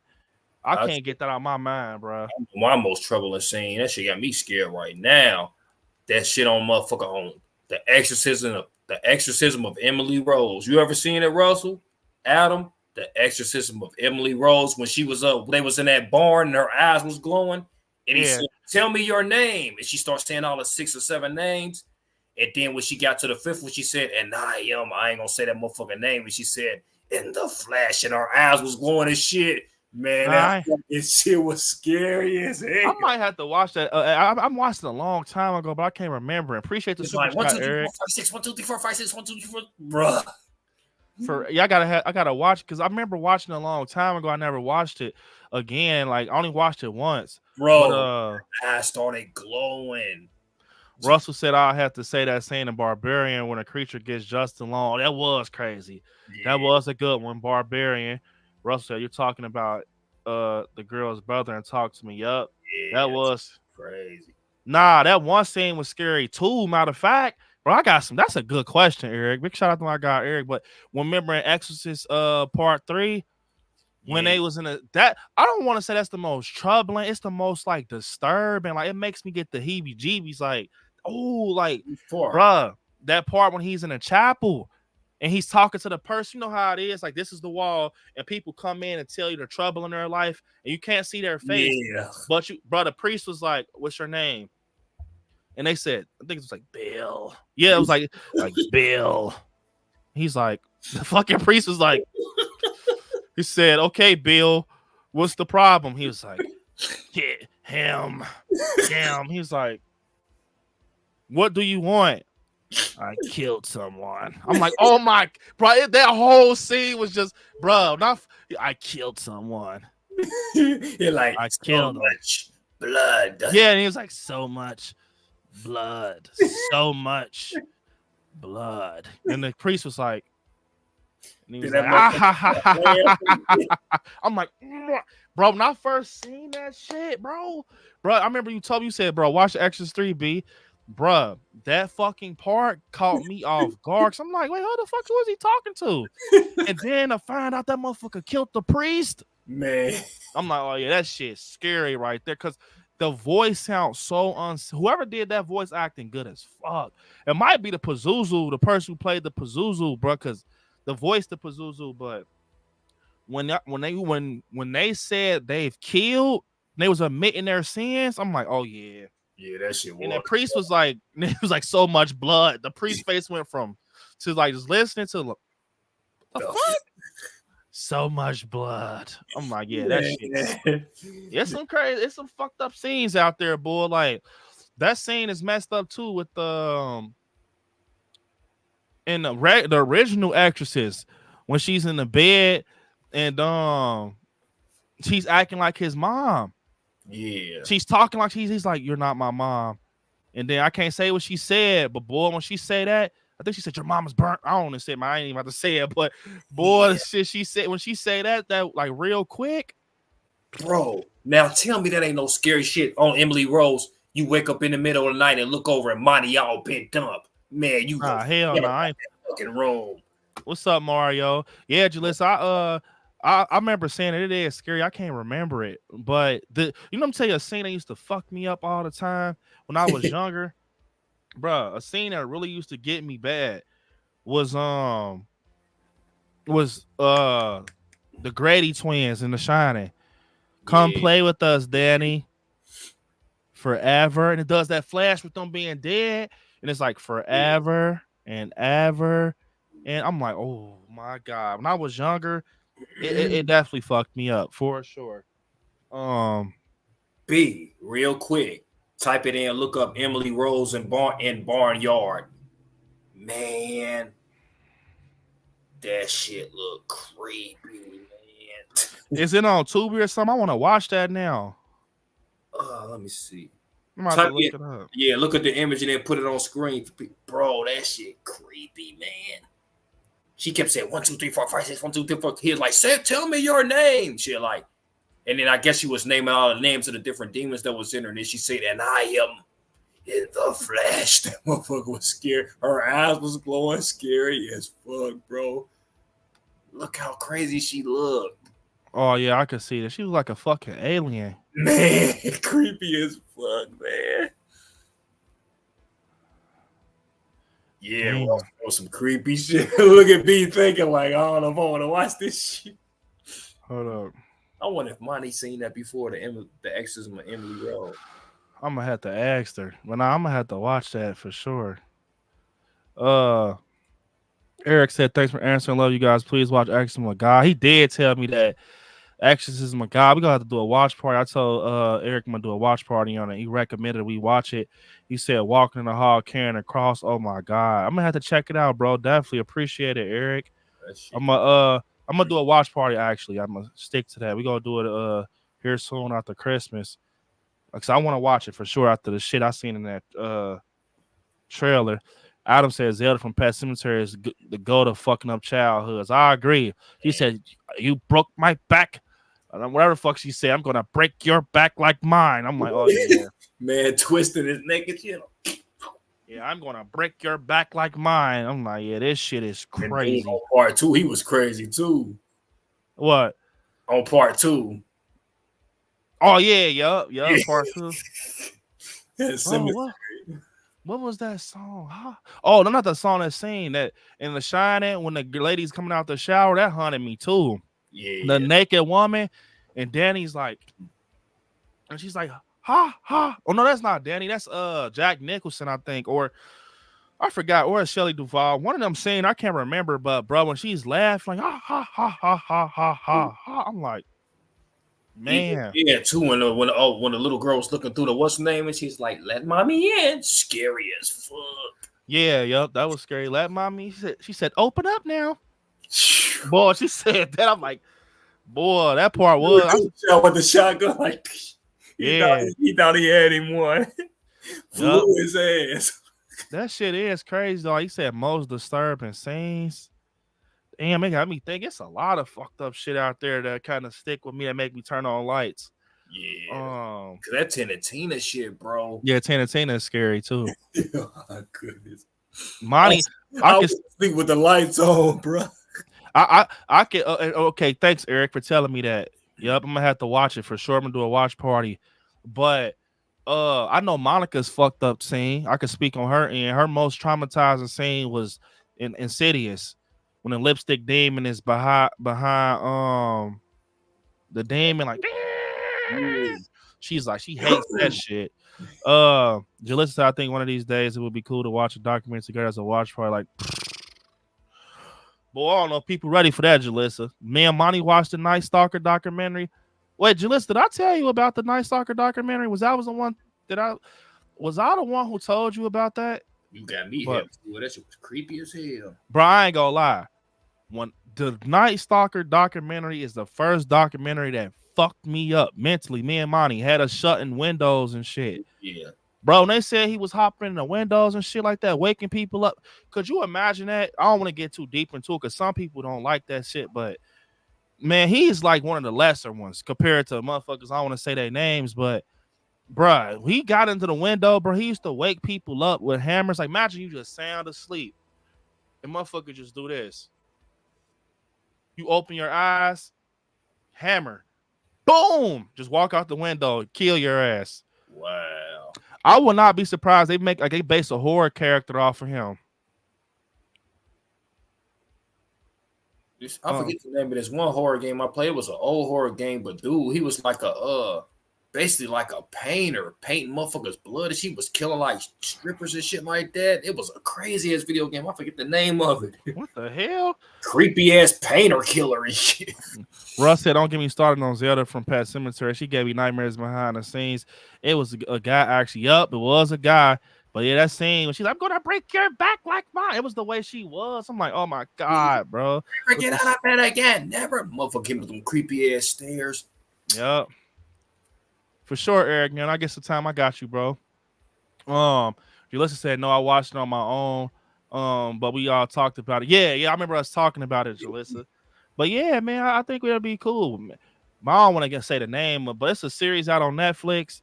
I watched that shit, man. That shit is disturbing, bro. I think the Night Stalker dude, he's more like on some Michael Myers shit, to be honest. Like, not even that, because he does some weird shit too, but I don't know. Them videos and shit where motherfuckers be like B was telling me off stream about when you motherfucker be coming on motherfuckers' porches and shit. That shit. Nah, they don't real. That ain't horror right there. That's real life shit. That's real life horror. Shit. Real life. Boy, motherfucking knock it off. Your ass got big. Like, nah, bro, that shit makes you want to lock your doors, bro. Don't watch it, Jalissa. I know you're a very curious person. Jalissa been on DM me. You're like, bro, I'm watching this shit, B. This shit is fucking scary. But yeah, nah, for real though. Porch and do some more creepy shit like. Bro, I told you that, dude, and I'm about to really have to end it off, guys, but me and Monica was just watching doorbell cam videos on YouTube, just being bored. Bro, this guy literally came up to the fucking doorbell cam and was like really smiling. And then he kind of like linked up against the fucking wall. And then out of nowhere, you see his hand and he's like, and he takes the fucking Ring camera. Bro, do you not know what the fuck I would have did in that situation? Bro, real quick, B, what known hotel is that where they had the actual video cam footage of the Chinese girl? She like kind of looked out and then got scared and moved back in. I think they said, man, I forget the name of that damn hotel. You was the one got me hip to it. What, the Cecil? Yeah, man. Oh, matter of fact, Jalissa, if you like the Night Stalker, just watch some videos on a Cecil hotel. That's the hotel that shit, like a lot. I don't want to say his name, but the Night Stalker guy, that's the hotel he went in, bro. Like it ain't just that, bro. Did y'all ever hear that story? And Jalissa said, yeah. And then after he murdered people, he would go in their kitchen and make a sandwich. Bro, he had did some bullshit, bro, on one of them little things. I don't want to say it, but man, when he did that with it, boy, your ass would have went to jail. Jalissa said, "Oh yes, I hate watching Ring videos too much. They scare me." Yeah, for sure, I agree. But this, bro, I watch documentaries sometimes. Sometimes that shit get a little too dark for me. But it was a hotel. I almost want to say it's the Cecil Hotel, bro. I almost want to say it's the Cecil Hotel, but it was a hotel that had like these doors that was made for the Munchkins, for Wizard of Oz actress. Like it was like a tunnel, bro. Like they used to go into the dressing rooms or some shit. Look it up, y'all. I swear, just look up tunnel for Wizard of Oz Munchkin actors. Some of them Munchkins had died, bro. And people say, I swear, they say that they hunt that fucking tunnel part of that hotel. Sometimes you just hear their feet like they're just walking. You hear them laughing and shit. Bro, I swear to God, someone said that they heard them singing one of the songs from the set. Bro, I said, man, y'all already know I don't fuck with Wizard of Oz. I don't fuck with the man, bruh. I will literally go fucking crazy, bruh. Do you hear me? I will pass out. I will get dizzy and just, man, hell nah, bruh. Yeah. Look up that shit. It's a documentary on this hotel in the Wizard of Oz fucking, I don't know. But Jalissa said supposedly came to Santa Barbara back in the day. I heard that's so scary. And he was. If you watch that documentary, like Lock In, he was in a lot of spots, bruh. Man. For sure. Jalissa said, yeah, I saw a DoorDash video once, and a dasher accidentally spilled on the wrench from a Wingstop order. All the wrench from a Wingstop order. That's every not be able to eat. That's crazy. But yeah, y'all, we gonna be able to continue this convo. Matter of fact, I will make this a priority. Continue this like type of topic on Scary at Night 100%. This Tuesday, we could talk about things that scare us. We could talk about most terrifying scenes. Yep. We can get into that talk with Jalissa. That little talk about the real life scary shit that scares us. I mean, it's horror. Shit, I'm definitely ain't watching tonight because I ain't on that shit tonight. Yes, no, we could definitely get into it for sure. We're gonna continue this, y'all. But I definitely gotta end off. I gotta get some food, man. Lay down, probably watch a horror movie. But this has been fun. 3 hours on a Sunday. Holy shit. If you can to be watch that Emily Rose. I got you, bro. That's crazy. You got anything you want to say, Terry, before we wrap up? I love y'all. Love you, Jalissa, Russell, all y'all. All y'all have a good night. Praying for all y'all. Thanks, bro, for having me on. Definitely. Yup. Hell yeah, Terry. We gonna be back Tuesday at 9, y'all. Yep. Rock out. So get them questions ready. That was a good question Eric had asked about those scenes. That's another 30 minutes. Yeah, that shit created a domino effect. We started branching off into other shit. So yeah, y'all, this was fun, man. We gonna wrap it up though. This was a little pop-up stream that went very well for it to be a pop-up stream. A lot of you guys here present. I guess we're all chilling on this Sunday. But a lot of love shown. Big shout out to the moderators. Big shout out to the Scary fam. I love you guys so much. And I want to say this, Jalissa, before we end off, that seriously made me so happy, that picture of you, Larry, and Kirsten, man, at that Christmas get-together. Because, like I said, it all started here. And that just makes me so happy that you guys are just like locked in like that. We're all like family like that. It just shows me that something over here on this channel, in this area, is happening. And it's a good thing that's happening. So I really thought that was cool. Definitely have a great night, Adam. And I love each and every one of you guys. I appreciate the Scary fam. We got some more content coming to the channel. We got some videos coming, some more streams. Hell yeah. Just said thank you for this, Brandon. I fell asleep because I'm a bit mentally drained from today, but I needed this stream tonight. Definitely, Jalissa. I'm glad you had fun, rocked out. Get you some rest, watch a horror movie, eat some snacks, get you some Wendy's, get a Baconator with extra bacon. Yes. Get you some fries, some hot fries. Get you one too. Definitely get you your cucumber Gatorade. Have some fun. Yeah, the party. It looked fun. Definitely. We was talking to Larry. Say he wish we could have came. We'll be there. You guys are going to get to hang with us here soon. No worries, Jalissa. I'm glad you had fun. But get you some of that nasty cucumber lemon Gatorade. Get you a big ass Baconator. Rock out. Watch you a horror movie. Everybody in the chat, thank you. You know I love you, Jalissa. You know I will Definitely. inbox you. You get in on the Definitely. Love Jalissa. Get you some rest and our condolences. Keep your head up, and we are here. We're one inbox away, Jalissa. So definitely love you, Scary Fam. Thanks for hanging out. Smash that like button on your way out. Love you guys. If y'all want us to do 2 more hours, let us know. Yeah, you guys. I don't know that little thing I'm hearing buzzing in my ear, but peace out.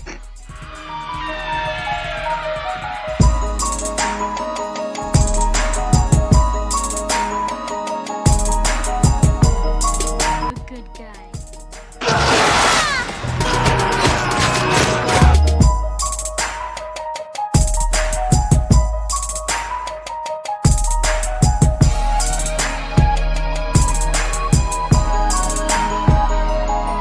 Be right back.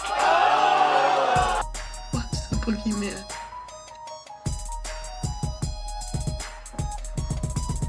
As a matter of fact, at one